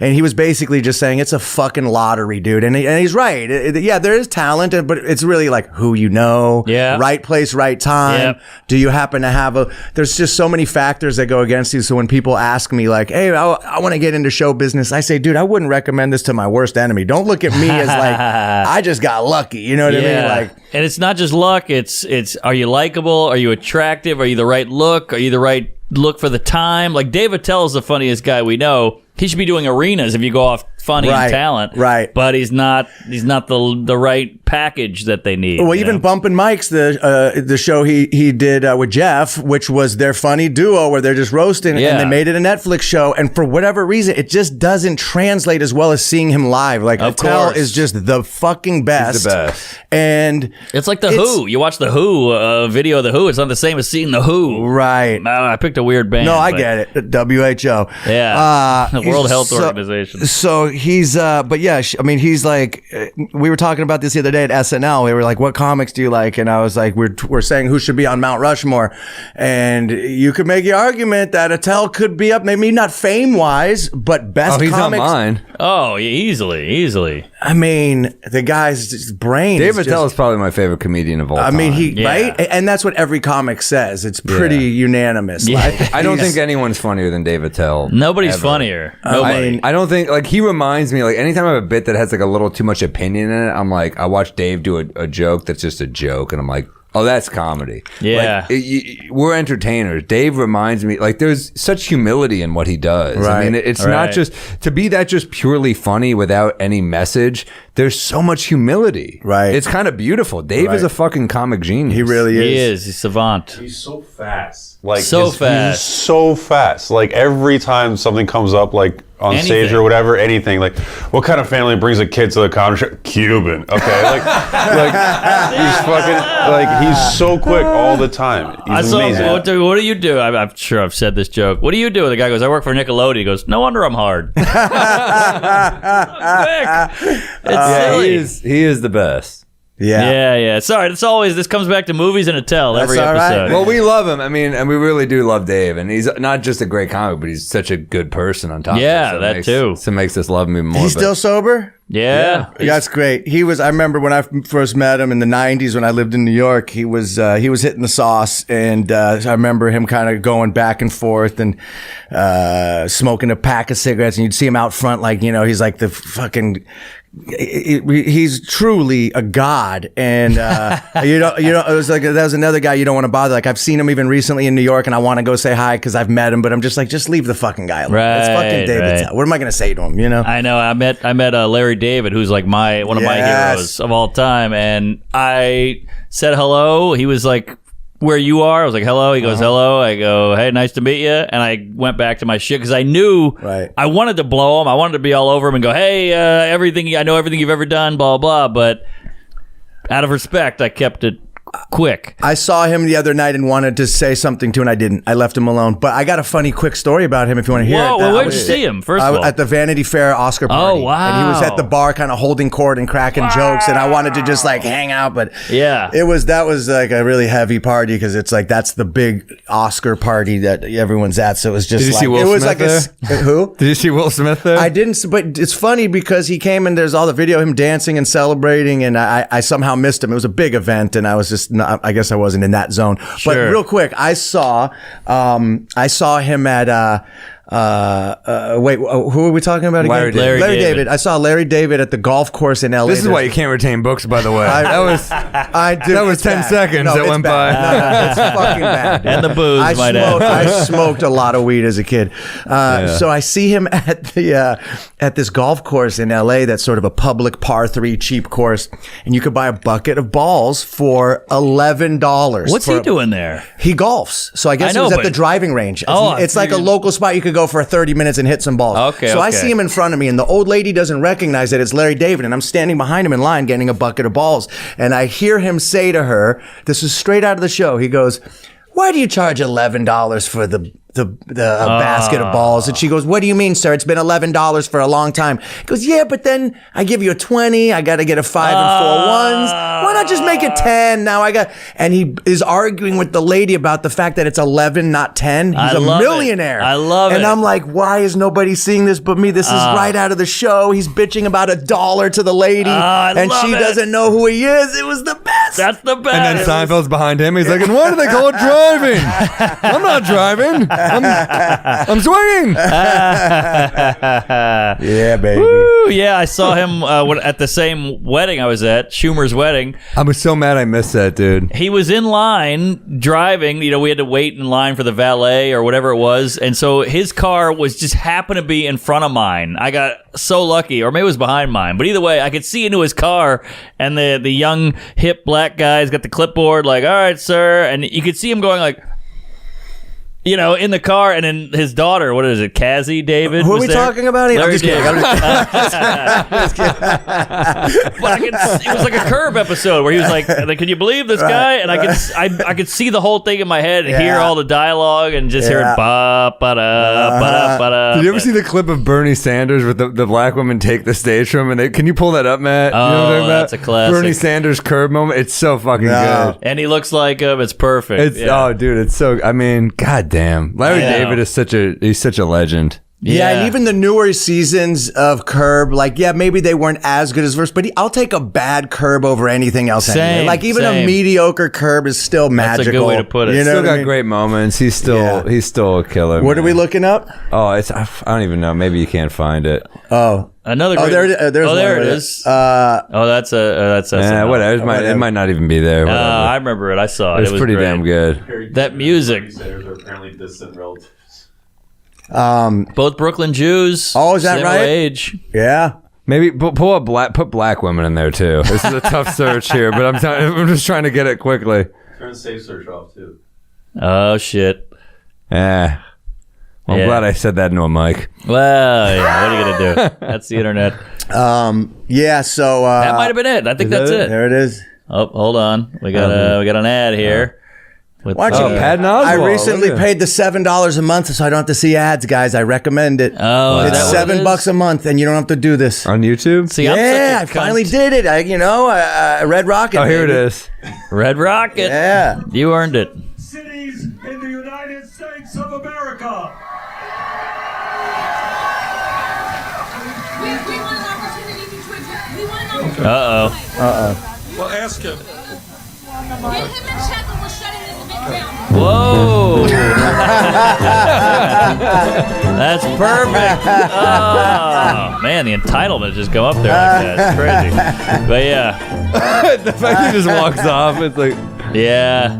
Oh, the fedora guy's standing up. Wow. Cut the mic. This is directed by Larry Charles right after this. Robert B. White. Yeah. Yeah, that's great. Wow. Politics. Man, he really is one of the best. I mean... Yeah, the king. I saw some Seinfeld interview where he's like, Larry David is the one show business millionaire who there's not a drop of change. He's the exact same guy he was in Sheepshead Bay, Brooklyn, or whatever it was, you know. He's the same guy. He hasn't. Showbiz has not changed him. I bet Bill Murray, like, he does crazy shit like that, but I bet he's still just like, he seems like he's still a cool dude. No, That's he was refreshing. super cool. I hope I didn't say like he wasn't, because he was being extremely nice, because I was awkwardly quiet and weird around him, and he kept filling up the uncomfortable space by starting conversation and, you know, kind of giving me like advice on how to like handle the head fuck that's like award season, and he was like, you know, kind of mentoring me in this weird way. I don't know if there was a conversation that happened before. She probably said like, hey, can you come down and hang out with us? We had a guy, he was, you know, they almost won this thing. Come hang out. It'd be cool. And he just came with this sort of really nice attitude that was like supportive and cool. And I was just like, what a sweet guy. Did he see the movie? No, he hadn't seen it. I don't know if he has now, but I remember him all night long. He kept, you know, saying, now I got to go see Red Rocket. But I'm not sure if he ever did. But he came so close to winning an Oscar. What's that? I remember everyone was shocked. Who did he lose to again? What? I don't remember. Bill Lost Murray? In Translation. That's right. He even thought he was going to get it, I think. Oh, same with Eddie Murphy for Dreamgirls. Yes. I think they were both like comedy guys that were kind of should have gotten it and didn't. Jim Carrey too What's interesting is that you guys as comics, there's so many, not so many, there's a handful of comics who could make the transition like a Robin Williams from comic to dramatic Oscar-winning performance. Jim Carrey. You don't really see it go the other way around too much. No. It's not a lot of dramatic actors could do comedy, but comedy guys can go with that. I just sent you a clip about Yeah, that. Jim Jeffries was just saying this on another podcast. True. You know who's actually very good at drama, but also very funny, is Patrick Stewart. Is that right? Have you he seen him funny? on Extras? He's very good at Oh comedy. my God, Extras was so fucking good. Certain people That was can do great. it. Certain people. But can he do stand up? No, well, that's a whole different. That's a skill that you have to hone. Yes, yes. There's a lot of comics who can't do stand up. Right. I mean, it's like that's a is that's a true. honed skill. That's Right. different. Do you take do you do acting classes to stay in shape, or what do you do? I used to a lot. Now, to me, the learning is when you're on set working is like, that's what, like I always tell people, you know, you could go to acting class all you fucking want. You learn when you're on set really how everything works, and what, you know, you could learn techniques and things like that, I guess, but I'm no method actor and I don't want to pretend that I am. I just use my imagination and go with my instinct. I'm not one of those guys who's in character between fucking scenes and all that shit. But I respect that, you know, like Joaquin Phoenix, maybe the best actor out, right? One of them. That motherfucker like knows how to really, he's like a, you know, a true thespian, right? Sure. And, He's amazing. who are we talking about? Sorry. It's never going to get old. Yeah, no, so I haven't taken acting class in a long time, but I do privates with an acting coach once in a while. Like if I have a big audition and I have time, I will do a Zoom with an acting coach and just run the lines to say them out loud. But in my experience, and this is going to sound really vain, but I'm just being honest, I'll often go into work on something with an acting coach and I'll sort of get their ideas in my head, and my instinct was right. And I went with what they were suggesting, and then I don't get the job. Right. And then when I don't go with the coach and I just go with my instinct, I book it almost every fucking they're time. auditioning you. That's it. They're not auditioning the coach. Right. It's like, well, who's to say? It's so subjective. Oh, you know what this should be? Right. Like, I feel like I'm Sometimes I'll bounce a intuitive bit enough off to pick someone, up. and it's the same thing where they're like, they lead me away. I'm like, this isn't the joke. No. Yeah, totally. I think, and sometimes the joke doesn't work, but if it's my idea, I think my angle is the right angle. And usually. you guys, I can only imagine, because I get this, and I'm not even a comic, but everybody thinks they're fucking funny, and that's a big peeve of mine too. Sure. Everyone wants to come up to you guys and try to make you laugh because you make them laugh. So you probably get this all the time, is like, you know, people sort of awkwardly trying to get you to laugh. And I get that shit all the time, and it's just weird.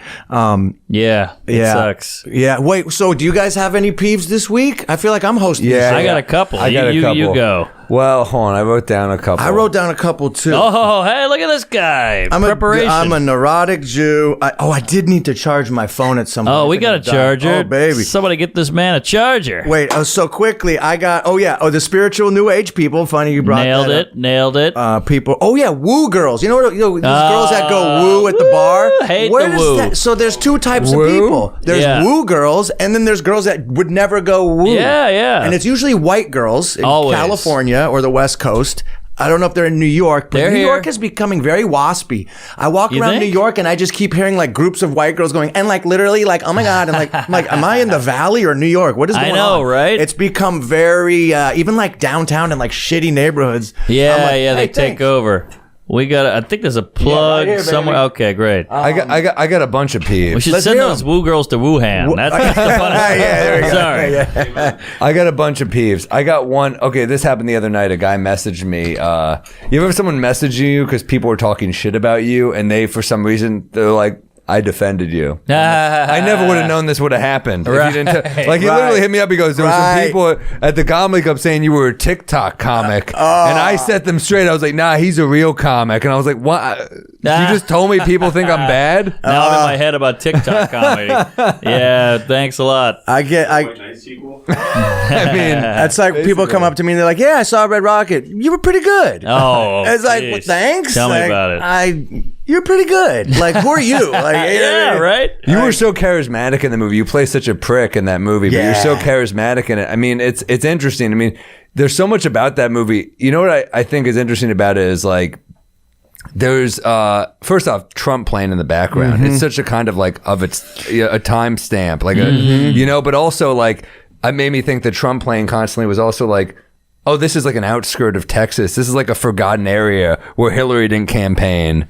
Right. There's so many like meanings to like, you know, what this, like, what do you make of that Trump playing constantly in the background? So I'm glad you brought that up because Yeah. I actually didn't even, we shot the movie so fast that I didn't have time to ask him any of the nuances of why he wrote certain things in the movie. But then when I finally watched the movie afterwards and I saw it finished, I was like, oh, I wonder what he's saying by putting in. So what the point of that was that it was hard to catch. You might not have caught it, but if you ever watch the movie, you'll clearly see. I didn't if you're explaining it to me here. It takes place in 2016, the movie. I don't know if you caught that. okay. I didn't So it catch takes that. place during the 2016 debates. I did not catch that. So in one little frame, we're watching TV and it says elections 2016. So It's miss that. Most people do. It's okay. He does that a lot in his movies. He makes you have to watch them 3 times and find hidden things. And the point was that he's like, we were all collectively living in this weird reality show at the time. Whether or not you thought Trump was going to win or what side of the aisle you're on, I wanted to make the point that we were living in this bizarro reality show when a reality businessman was going to become the president. So if you watch the movie again, every other scene, it'll be the debates and then horrible reality television, and then the debates and horrible reality television like Judge Judy or whatever. Right. So he was making a point that we were living in some dumb reality show that was like just as mind-numbing to turn on the debates as it was to turn on Judge Judy, yet entertaining, but like what the fuck is going on? So that was sort of, that was the point that he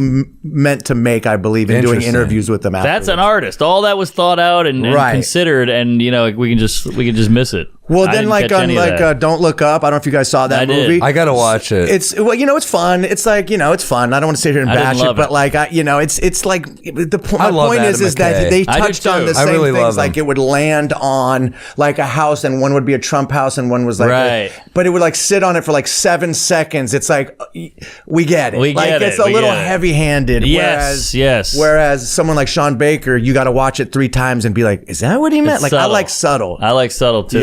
We talk a lot about, Mark and I just being like, road comics and kind of, relishing the fact that we can hit both sides of the aisle. Like, I really love being an entertainer and not, no matter what we believe, it's important to entertain people of both sides. I hate comedy that's really just pandering to one base. It always kind of bothered me because I feel like you're putting emphasis on like your angle rather than the joke. And jokes are really like, I loved during that Trump election cycle, so many shows were doing this like kind of partisan, here's where I stand. And Conan was doing escapist humor. Yeah. Any person knows who Conan is probably going to vote for, but that's not what was important. It was important that he was giving you an escape. And I love when comedy is an escape from reality. Right. Yeah.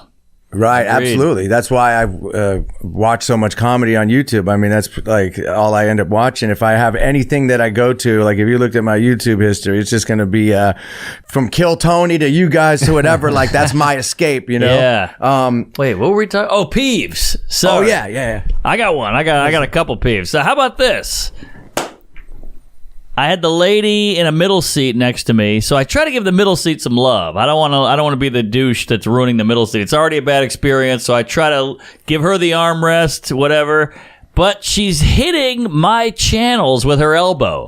She's got her elbow on the buttons. JetBlue. Yeah, they got the elbow button problem. Elbow button. It's a fucked thing. Yeah. I got a movie going, and she's hitting the brightness is going up, the brightness is going down, the channel's getting changed. Break up with her, man. She sounds like bad news. I'm drunk at your wedding. She fucked up your movies. She fucked them up. I gotta take you from the best man slot. Yeah. Just cutting, and so. I want to be like, I gotta go, hey, ma'am, you're hitting my buttons. And she was like, oh, sorry. And then she did it so much that I just gave up. And I was like, all right, I'm out with the movie. And I let her have it. But because I felt bad about bugging her to stop hitting the buttons. So the peeve isn't her, it's the design of the plane. Right, it's not. She didn't do anything wrong. She's just moving. It's an accident. Right. Yeah, it's not her fault. Good point. It's like my buddy has a point about that. He's like, everyone on the plane is ready to kill each other, but it's not even the people on the plane's fault. It's whoever designed the plane that's making it. It's like we're the ones that got to be in a sardine can together. Right. But no one did anything necessarily that wrong. You're just annoyed with everyone because you're this fucking close. But that's not her fault. I forgive her. Not her fault. Yeah. But Don't break up with her. No, it was a rando. But yeah. Why don't you just pull the seat up? Why don't you just pull the armrest up? Ooh. Well, I feel like that's a dig too. Like, hey, watch it, fatty. Hold on, let me pull this up. I don't want to bug her with that. That's a big move. I think as long as you don't call her fatty while you do it, you're probably all right. Oh, here's a peeve. You ever notice when they come on the PA or the loudspeaker on the plane, the pilot will often be cognizant enough to sort of speak like this, and then the flight attendant gets on and blares. You're like, dude, like.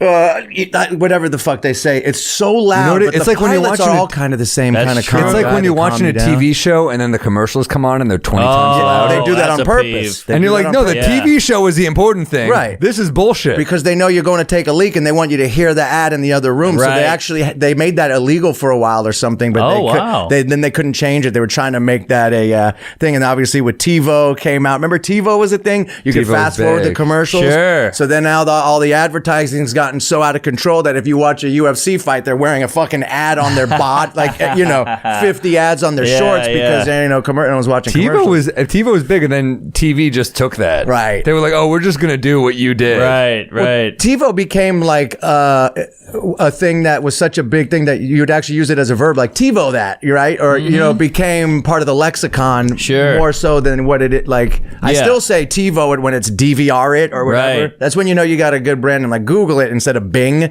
Like Yes. Bing tried to come out. Remember Bing? Bing was and big. you know they had a meeting and they're like, what could we compete with Google? Like Bing it. It just didn't work. Yeah, Bing, Kleenex, Yeah. Sharpie. Oh, I got a whole list. Band-Aid. There's a whole list of just Sharpie, brands that took yeah, over. you would never say, "Do you have an adhesive an adhesive strip?" You say Band-Aid. You say Band-Aid. Right, It's a you would- brand. yeah. Yeah, Kleenex. No one says tissue. You go, give me a Kleenex. Yeah, Xerox, Sharpie. Yeah. There's so many, man. Yeah, that's I could another go one. on and on. But I don't want to bore everyone. Post-it. Post one. it. That Good was one. big. Whiteout. Whiteout. No one uses that anymore. Yeah. Yeah. Speaking of whiteout, Whites are out. Whites are out. Yeah. I use blackout. Oh, another peeve. This bugged me. My hotel in Louisville, Kentucky. Oh, shit. Hold on. That's my peeve alarm. My hotel in Louisville, Kentucky. Coffee shop closes at 11 a.m. What? Come on, you cum guzzlers. I'm hungover. I'm waking up late. I'm sleeping in. I want a cup of coffee. Oh, yeah. The whole coffee shop is lights out, blacked out, curtain down. It's When is over. it open for? I don't know. I think 5. But they're like, oh, who needs a coffee after 11? I'm like, Everybody. I drink It's coffee like a all day. European thing. In Europe, they'll close down for lunch in Italy. You're like, what the Yes. fuck are you guys doing here? I hate it. Okay, that's a fair one. That's a good peeve. Yeah, that killed me. So I'd have to go to some hipster queef and be like, hey, can you make me I had to go outside the hotel and find some, real coffee barista. So because this happens traveling, half the fun of getting a coffee is going to get the coffee though, right? And going Yes. to find a good cafe and like find a Coke. good one. It's not just doing the drugs, it's going to get them's half the fun, right?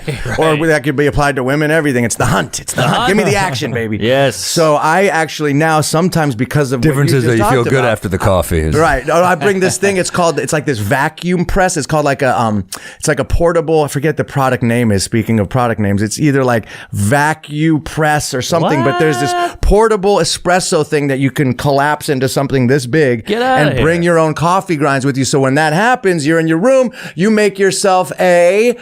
Fuck, I'm gonna have to find the name. Pull it up. It grinds the beans? No, you have to get you already got to have your coffee beans, which I bring in a Ziploc, like already ground to a certain like French press grind level, Got not it. too fine, but it's thing. I can't remember the fucking name. It's like a pretty is that popular it on thing. Amazon? It's An a brand AeroPress? AeroPress. There Nailed it is, it. baby. Looks like a penis pump. That thing right there. Well, it's double. It could be used for that. Yeah. It's It looks like a red rocket penis there pump. you go. But that thing right there, man, it collapses into this tiny thing, and I bring it with me everywhere because of what you just talked about. Because if you can't get a coffee in some little town, there you go, and it makes a really strong, and then you get And if like there's no room for it in your bag, you just stick it up your ass. There you go. Yeah, That's great. I'll try baby. this with my fleshlight. See if it works.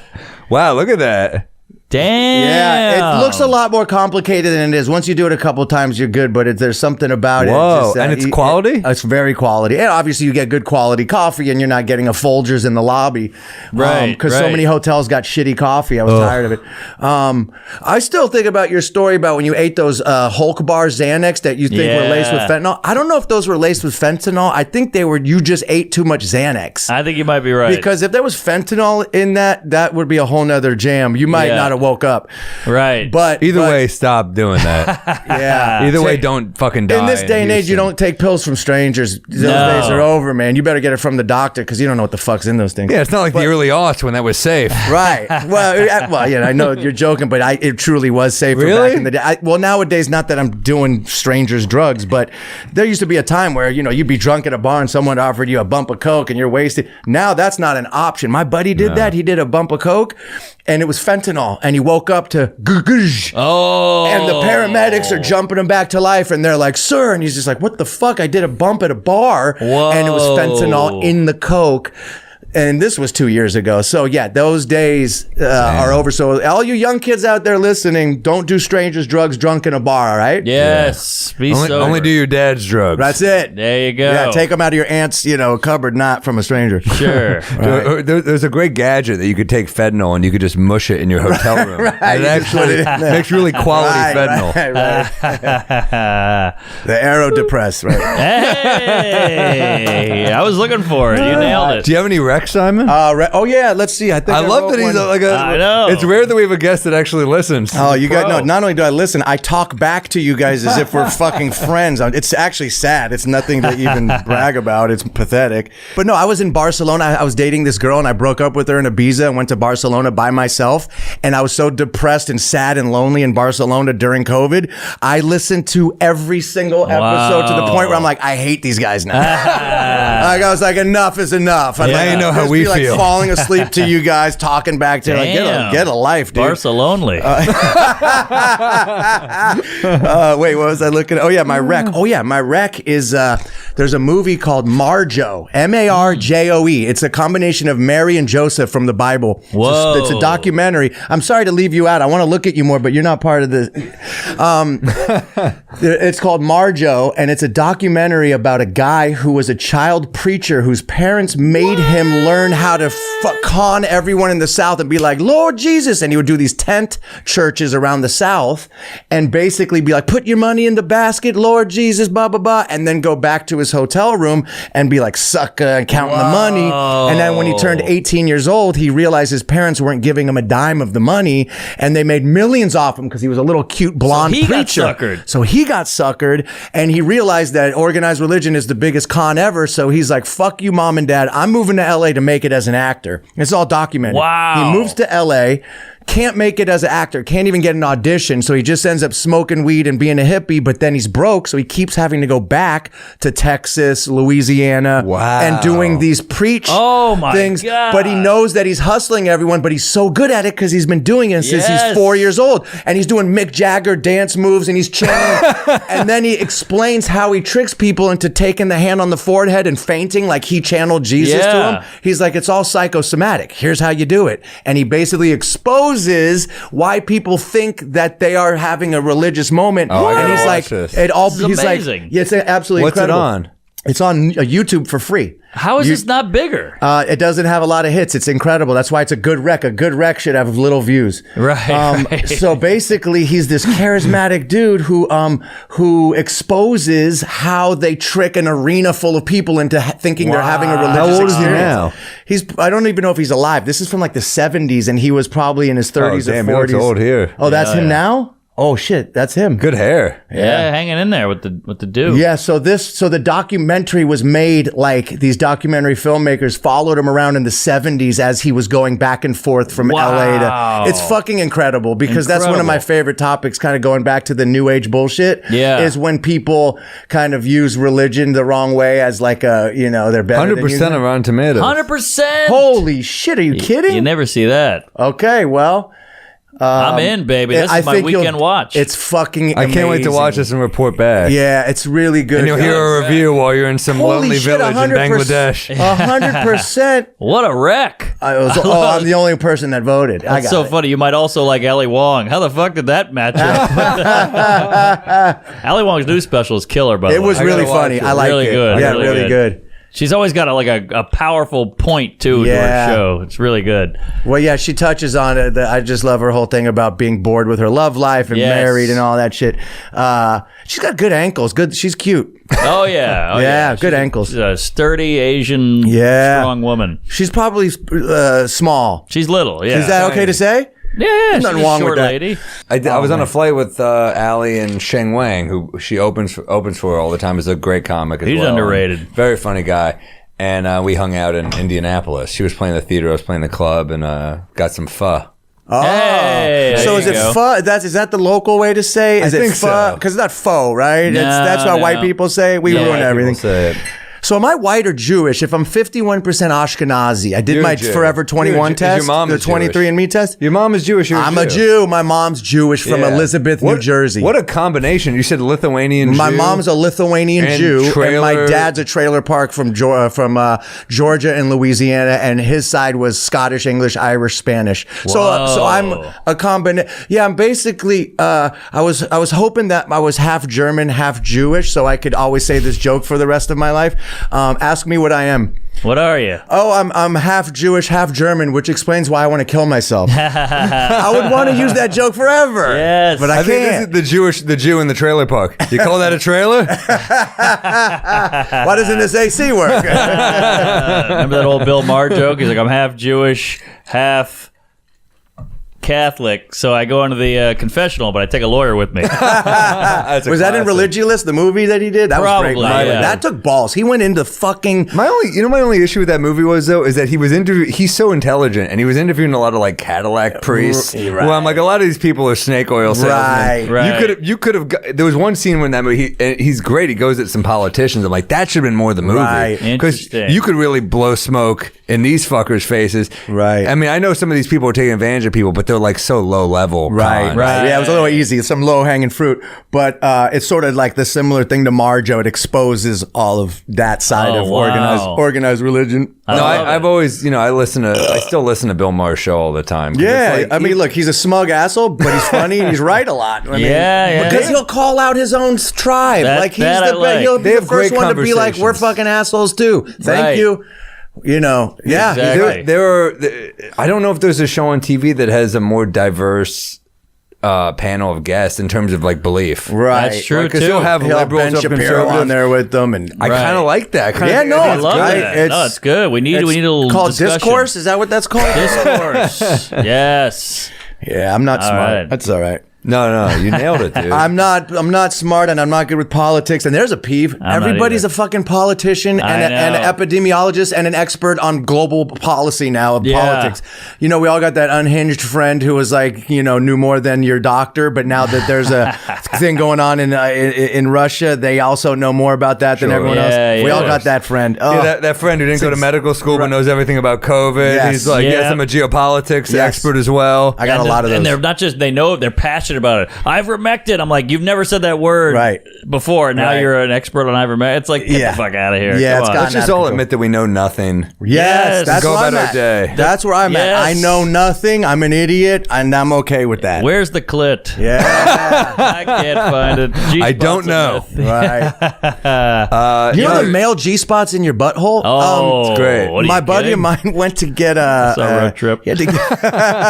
He went to get a somehow I forget why, but he had to have like a urinary tract infection test, so they had to sample his semen. So he goes, the doctor fucking. I don't know if this is a doctor he saw. He said this doctor basically. You have a problem with your pee? Let me see some jizz. Wait, listen. He said he bent him over and put his big Jewish thumb up his ass and made a left.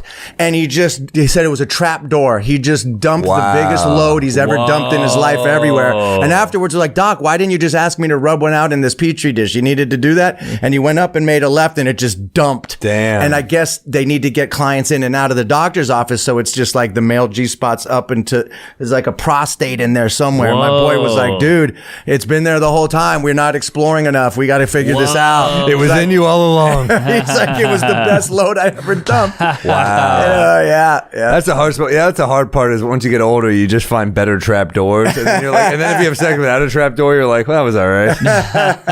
I know a better room. Right. We could watch the movie in the bed, or we could watch it in this awesome room with a big screen. I know. It's all escapism. Yeah. We're just trying to get off and trying to have Carlin, fun. it's all bullshit and it's bad for you. There you go. Who says that? George Carlin. Oh, That yeah. last it's funny. I remember I was watching Carlin's last special is so underrated. It's called It's Bad for You. I remember one day I was watching it and I just text Mark. I was like, man, you know what special's underrated? It's Bad for You. And Norman just texted me back. He screenshot. He's watching the same special. Same special. No way. Our periods are synced. We're synced up, man. Yeah, you guys are ovulating together. Yeah. It's crazy. I met Carlin once. And you met. Oh, it was great. He was a super cool guy, funny guy. He zinged me. It was awesome. And I saw him live once, and it wasn't pretty. Oh, he bombed. He did a Biloxi casino, Biloxi, Mississippi. Yeah. It's not his fault. No. So I drove there with my girlfriend at the time, and he got heckled the whole time. He chewed out the crowd. It was wild. Wow. But it was Mississippi.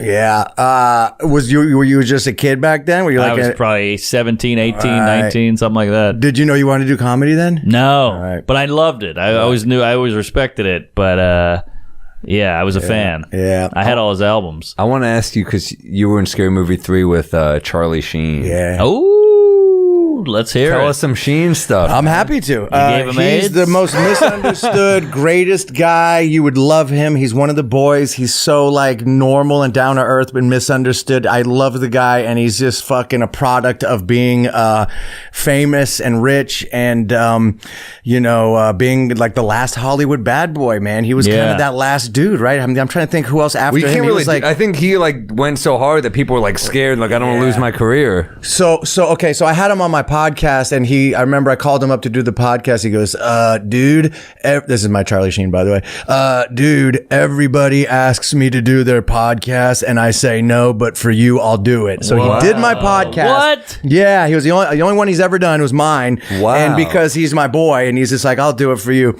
because he's just got, most people would probably dig, and I wasn't going to do that to him, but Yeah. he,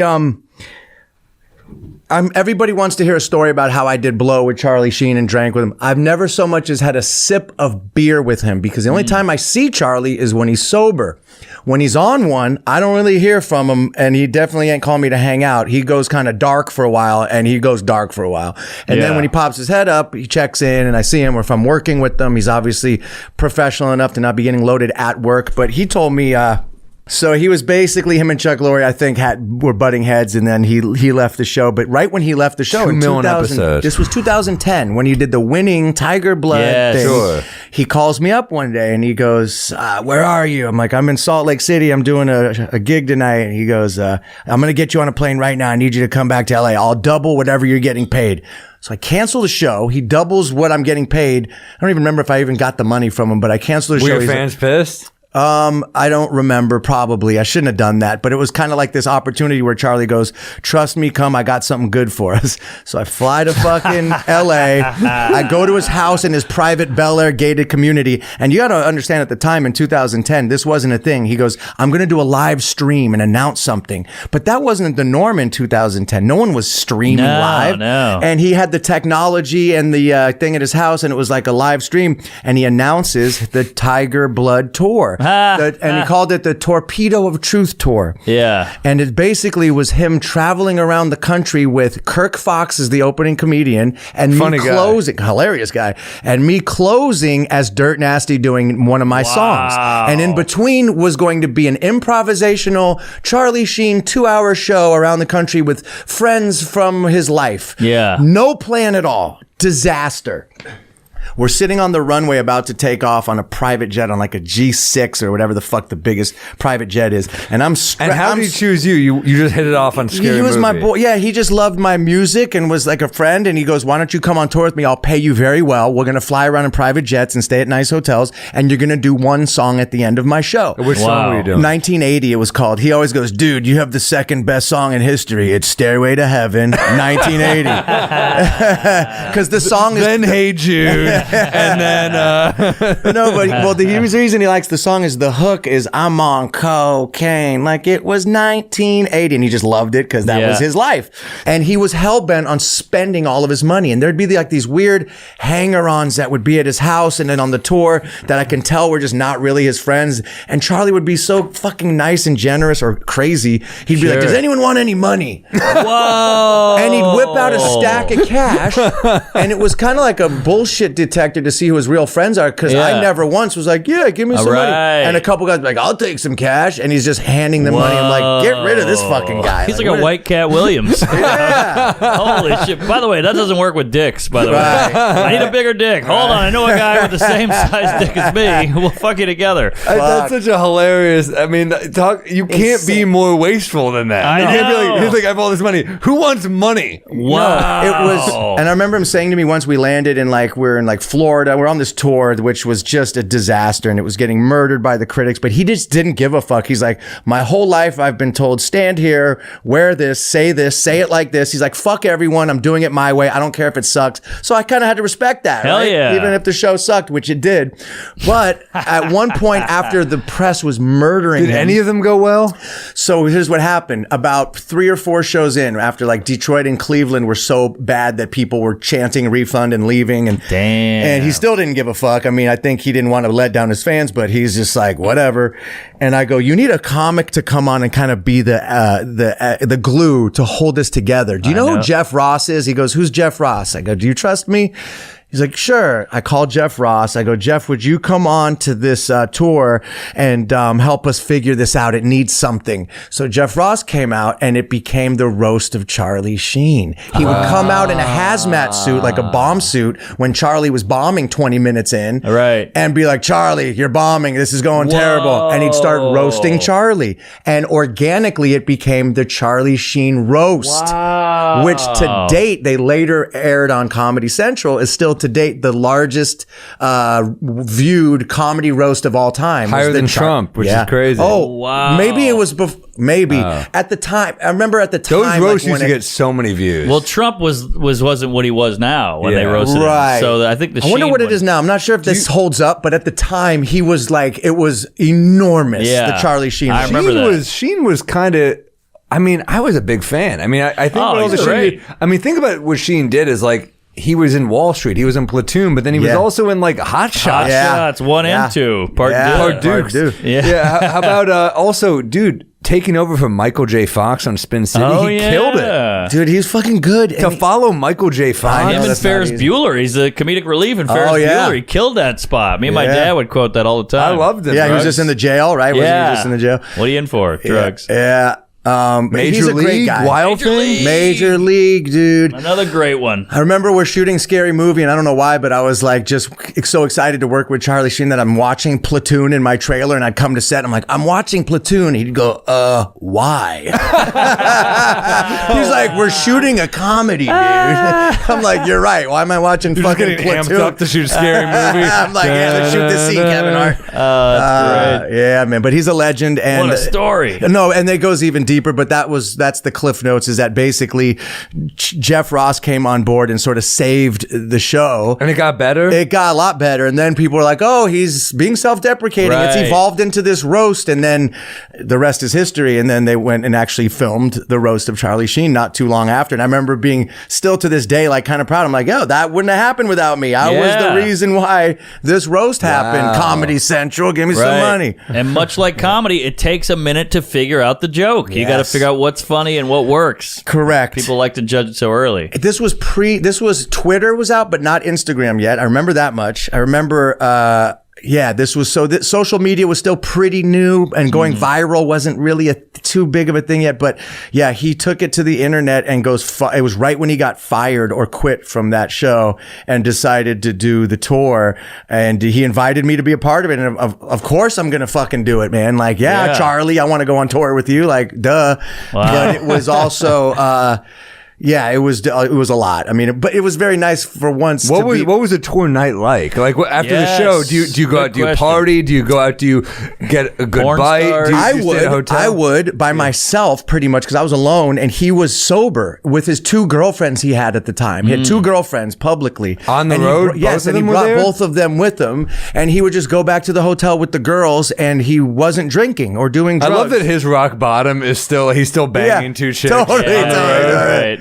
So I would just basically be in Chicago with 2 days off by myself and call a friend in Chicago and go out, and so it wasn't partying with Charlie like you'd imagine. But in the theaters, or you were playing theaters? yeah, right? it was like theaters. But yeah. he was agreeable and easy to work with in the theaters. Oh yeah, he was very agreeable and easy to work with in theaters. He just the show sucked, quite honestly. It just wasn't Until a good Jeff show showed up. until Jeff showed up, and it sort of got some structure. And I remember even saying to Charlie, I'm like, "What's your plan? Like, what are we doing?" He's like, "I don't have one, and I don't care." I'm like, "All right, dude, let's go. Like, I'll be your Huckleberry. I'll hang out with you. This will be fun." And I'm glad I to did be it. And that it was successful and then do something like this where you have no, like, clearly he had a plan for all of his other shit. But like, I want to know what's in Charlie Sheen's rider. He's sober. What's in that green room? What's That's he a good getting? question. God, I probably, I wonder. I also remember this. Like, I remember him saying to me, like, when we were in Florida once, he goes, "All right, dude, I want you to spend as much money as you can at the hotel." I'm like, I go, well, what do you mean? He goes, "I want you to order the steak, the lobster, go golfing, and get like 3 massages." Wow. And I'm just like, are you trying to? He goes, "Simon, I made more money today on reruns of 2.5 Men than I could possibly spend in this like, please do me a favor." And I felt bad. I was still like, I don't need to order this much shit. But he's like, no, get the steak, get the lobster, go golf. Like, all right, dude. And I sometimes would. Yeah. And even then, What's it? What is that? Is that just self-hatred? Is that like, I don't deserve this shit, take it from me? I don't know. I don't know. I don't know. I think he just had a lot of money. This was in 2010 when he probably just had tens of millions of dollars at his disposal, you know? Yeah. And Holy shit. Yeah, it's crazy. It's I wonder if crazy. he's okay now. Yeah, I was going to say, what's he doing these days? I told him to do a podcast because I'm like, that would be great, and you could do it from your own home. And he told me he was moving into like a Airstream, which is those silver trailers. yeah. He got some land in Malibu, and he just wanted to kind of fuck off like I did and move to the desert and live in Yeah. a little trailer. So I think he either bought some land in Malibu and did like the trailer life for a while just to sort of get the fuck out of like the Hollywood. You know what TMZ stands for? 30 Mile Zone. TMZ. That's a 30-mile zone of LA where all the drama happens. I didn't know so that. he wanted to move out of the TMZ into like North Malibu into nature and get out of the like where he gets sweated everywhere. Whoa. Yeah, 30-mile zone, baby. You learn something. How do you like It's that? nice to hear good stuff about him, though, because he did get just destroyed by the media. He's the best. yeah. He's the fucking best. You would love him. He's one of us. He's Charlie, just one if of you're the boys. listening, we'd love to have you, and we might be drunk. Yeah, we'll get Yeah, you blow. dude. We'll get you hookers, whatever you got. Whatever you need, buddy. Is he sober? Charlie, we'll order you lobster, steak. We'll get you 3 Yeah, massages. We yeah. don't give a fuck. Well, yeah. So he's very misunderstood, and he's just a good dude, and I love the guy. So, great but I love to hear regardless, this. I'll send him this pod and turn him on to you guys if he doesn't know already. No, I've always liked Charlie Sheen a lot, and I've always, Me I too. grew up on him. I mean, like, I Yeah. remember thinking how funny. We're talking about David Zucker. I mean, Hot Shots. I mean, I I grew saw up that in the theater. Man, how funny was Lloyd Bridges? Oh, And I'm trying beast. to remember what he did in Hot Shots. Who's Lloyd Bridges? He's the president. Oh, that's right. And he fights Saddam Hussein. Well, he's Jeff Bridges and Bo That's Bridges' dad. right. Yeah, That's he's right. on what's Seinfeld. You know what's a great fucking movie? The one with Jeff Bridges and Bo Bridges, where they're blues musicians with Michelle Pfeiffer. What's it called? What's that called? We just Bridge on the River Kwai? No. Two Girls, One Cup. What is that? It's the one with What's that called? Biloxi Juice. No. Jeff Bridges. It's on that. This whole movie's on YouTube too. Oh, for free. For free. Oh. You recommended this once, I think. did. a wreck. Yeah. It's a wreck, but This- it's The Fabulous There Baker it Boys. is. Oh, yeah. Excellent movie. Oh, right. you know, I think it's one of those movies I've never seen. Let me Me put that in. neither. I got a list of movies I need to see that It's is getting terrific. long. Jeff Bridges is like, that guy's a fucking legend, man. Oh yeah. Yeah. By the way, we Guilty. haven't talked about Bruce Willis. How fucking sad is this shit? He's an American icon. Yes. Totally. I saw Yes. him in my deli What? right before COVID. I was in my deli, and it's like, you know, it's all Asian women who run the deli, and they're all just lining up for pictures with him one by one. He's in a fedora. He's taking pictures with everyone, and I was like, man, well, he seems like a mensch. I He just saw seems like a mensch. I saw him at the Cellar. He was at Bumping Mike's. Speaking of Jeff Ross, he was Really? at Bumping Mike's. In And the they crowd, roasted he's a him. fan. And they roasted him. Oh wow, that's great. He's I remember moonlighting. I remember you could watch on YouTube the moonlighting audition of Is him it good, auditioning. Moonlighting? Remember that show? It was It was whole before show. my time, but Okay. I know it's him and who's that really hot woman who's in Sybil it? Shepherd. Now, I'm She not was going to say hot. it's a wreck, but at the time, the show was a cultural phenomenon. And Really? yeah, in the 80s, it was huge. And the whole show, I'll never forget this. Even being a kid, I remember the show was all about when are they going to hook up? It was like 3 or 4 seasons. They're like partners in crime or in fighting crime. Yeah. I can't remember. And they both were like, when are they going to hook up? And this is fascinating. As soon as the episode aired where they hooked up, the ratings plummeted. It was all about the build-up. anticipation, Wow. baby. It's just like real life. It's shit foreplay. really goes downhill. Yes. It's the taboo, like, can I get it? Can I not? You know, I'm a... Sybil Shepherd was so hot back in the day. I remember in like yeah. Taxi Driver. And Oh, like, yeah. Oh my god. And he So- was like a B level actor when he got Die Hard. Oh, there he that is. put That's him the on map, audition. but Look yeah. at him. What Dude, a he what a was nobody. good-looking He was guy, an huh? extra in the movie The Verdict with Paul Newman. He's one of the jurors in the end with a full head There of you hair. go. Look at that. Was the girl who didn't book it. Because that ain't Sybil she's hot, Shepherd too. God damn it, I love God, Bruce 80s. Willis. Look at the Yeah. 80s. Look at that. Look at that wow. hair. It's a He's good also lady. underrated at comedy too. Like Whole Nine Yards is funny. Oh yeah, he's great in that. Amanda Peet. I just saw her the other night for the Oh, first time in she's a- 20 years. I hadn't seen her. And I Oh, saw her did- at did that you know her Vanity back in the Fair. day? Well, I did a show called with her called Jack and Jill with Amanda Peet, Jamie Presley. Wow. Remember Jamie Presley? I love Jamie Presley. Yeah, I dated her while we were doing the show, and the Wow. network had to pull us aside and say, we can't tell you guys not to date, but don't bring your personal shit to work because we know how this one goes. Ooh, and we're wow. like young, cocky actors. We're like, whatever, we'll do what we want. And sure enough, we would be fighting and bring it to work, Yeah. and it would affect everything. And I was like, they were right. She's like, hot. Well done. Thank you. Well, this was 20. This was 22 years ago. I think this was 2000. Oh. Yeah, she was like prime, just after Poison Ivy, Jamie Presley. Oh, yeah. smoke show. So I was in there, baby. I was Yeah. singing and zanging and Send me photos. It's before photos. Hell yeah. Send me video. Send me a VHS. I'll buy a VCR for that one. That's crazy, dude. yeah. So Wow. Moonlight. So the ratings plummeted when they hooked up. I remember that. But yeah, That's look at that was the fascinating. man. Dude, Sixth Sense, Oh, obviously. yeah. Die Hards, obviously. Right. Oh, well, I just watched The Last Boy Scout, and it's not good, but he's so good. yeah, Death he got Becomes Her. charisma like Yes. a motherfucker. Charisma. He's got that smirk on the side of the face. Yeah, he's he's got great. the He was thing. in Friends. He fucked Rachel. Oh, did he? Who else? yeah. What else did he do? Yeah, what other Red was classics? actually really good. Oh, yeah. Really? Red was Yeah. good. Fifth Moonlight and Element, of Glass. course. Fifth Element's great. Oh, Pulp Pulp Fiction. Fiction. Holy That's how shit. you know. That's how you know you've had a Unbreakable's great. Mr. Glass. You know you've had a great career when Pulp Fiction's the fifth thing we and we just. didn't yeah, even remember. Yeah, right. I know, right? Surrogates. Yeah, there's No, friends. Looper was good, too. Looper's a All great Nine movie. Yards. Oh yeah, Looper. Death Becomes Her's a great comedy. Underrated.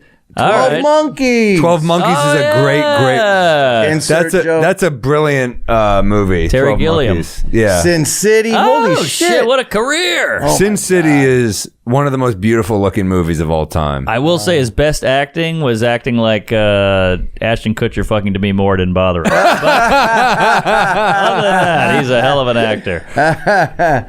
Oh man. Look who's talking. He's the voice. Oh, he's yeah, the he's baby. the kid. Ooh, so I don't know why I just thought of this. I did a movie once with Chevy Chase as the voice. It was called Karate Dog. I shot it in 1999. It's a kids movie about a dog that does karate, and it was with Pat Morita, John Voight, Jamie Presley, who I was dating at the time, and she was smart enough as an actor to know when I booked the movie. She's like, "Well, do you have a girlfriend in the movie?" I go, "Yeah, there's a love interest." She goes, "I'm playing the love interest." Whoa. And I remember the producers going, "We got Jamie Presley," because she didn't want me to go sleep with some other actress. Sure. She was smart enough to know that's what happens. Yep. So she was in the movie, and this is a You would mind have fucked this Pat is- Morita if she didn't. That sounds like a woman. So basically, this movie was a kids movie. So if anyone's out there is going to go watch Karate Dog, mind you, it's for 7-year-olds. And Sure. and in the movie, Chevy Chase, there it is. Yeah, Karate. Dude, yeah. Simon, you've had a crazy life. I've had know. the craziest life that I don't even remember anything. Somehow I remember little windows of shit. But so this movie was shot in Vancouver, and I got to work with at the time. Like I was like, fuck yeah, I'm gonna do a movie with John Voight and Pat Morita, Mr. Miyagi, for Christ's Mr. sake. fucking and Miyagi. Deliverance. And Deliverance. oh yeah, the point of the story was that Chevy Chase was the voice of the dog. So I got to sit in a sound booth with Chevy Chase for like 4 days when the movie was over for him to do the CGI voice of the dog. But then in the end, they didn't like his performance, so they hired Burt Reynolds. So then I sat with Burt Reynolds in a sound booth for 4 days. Legends. So I spent like 4 days Hilarious in a that row. Burt Reynolds was the second choice behind Chevy Chase. It's actually the other way around. I think it was whatever. One of the two ended up being the voice in the end. I think it ended up being Chevy Chase, actually. you hung out with Burt Reynolds? for 4 days in a little booth this big all day long with him in a sound booth. And this was the funniest thing he did to me. Unreal. This is He's Burt in a- Reynolds and John Voight again? No, this is Burt Reynolds only. Me and him in a little booth. I know, but doing- they're both in the movie again? That's hilarious. Yeah. Deliverance. Well, that's 20 right. years later? That's how Yeah. he got in the movie, was that he called them in from their experience on that. They were friends. shit. Wow. So anyway, so I'm laying on the floor at one point because you're in the sound booth room for 8 hours a day. And at one point I'm laying on the floor and I'm trying to small talk with Burt Reynolds. I'm Yeah. like, what do I even say to this guy? He's got an ascot on his neck. Mind you, there's no cameras. We're doing audio Wow. only. Makeup on, ascot, lifts in his shoes. He's looking like he's ready to present an Oscar, and Yeah. we're in a sound booth at 9 a.m. in Van Nuys, right? And he shows up, and I'm like, this is Burt fucking Reynolds. I mean, this is the legend. Like, what do I even say to the guy? And at one point, he's like trying to bond with me, and I'll never forget this. I'm laying on the floor, and he steps on my butt and walks over me, and he looks down and goes, "You got no ass, kid." Like, what do you say to that? Man. What do you say to Burt Reynolds? by Burt Reynolds. Yeah. When he tells you got no ass, kid? Weird. Weird. See, this is why you have the best showbiz career, because you're not fucking, Famous. you're not Jared Leto, Right. who's just covered in shit. He can't go anywhere. Right. He can't go through an airport. But you've seen everything, you've done everything, I've you've seen met a lot. everybody, Right. and you can still live your life. Yeah, and you're normal. That's what Ari Shaffir always says. Thank you. That's what Ari Shaffir always says. He's like, I still want to be able to go to a festival and not Yes. get bothered. And that's kind of, I agree with that. And that's why sort of lately this like buzz I've been getting from this movie and all the attention, it's kind of scary because I'm Yeah. entering the waters of not being able to be anonymous anymore. But I guess it's all like, it's worth it, I guess. Sure, but sure. I'm not getting I feel like paid. a lot of big stuff is coming with you. We'll see, man. Oh, I don't boy. know. Whatever's coming. The good part is that I think I've been around long enough to not get too caught up in the hype. And I'm like, I've been here before. I've eaten the humble pie. It tastes good. I'm all good. No matter what happens, I'm all right. I'm not like Yes. caught up in it all. It's You've like, lived. At the end of either way, whatever happens, you're going to end up fucking Jennifer Lawrence. There we go. So it's all Exactly. good news. That's You're it. going to be just fine. There it is. Well done. Dude, it's a great episode, man. What an ep. Wow. What a Yeah, killer. that feels like the end, doesn't it? Oh, that was felt an like the ep, wind baby. up. This is one of my I'm favorite sorry episodes. I talked over you guys. No. No. no. This is one of my. I don't say this much. I mean, this is one of the best episodes. Oh, that's great. Totally. Don't you think? Killer ep. Yeah. Peters.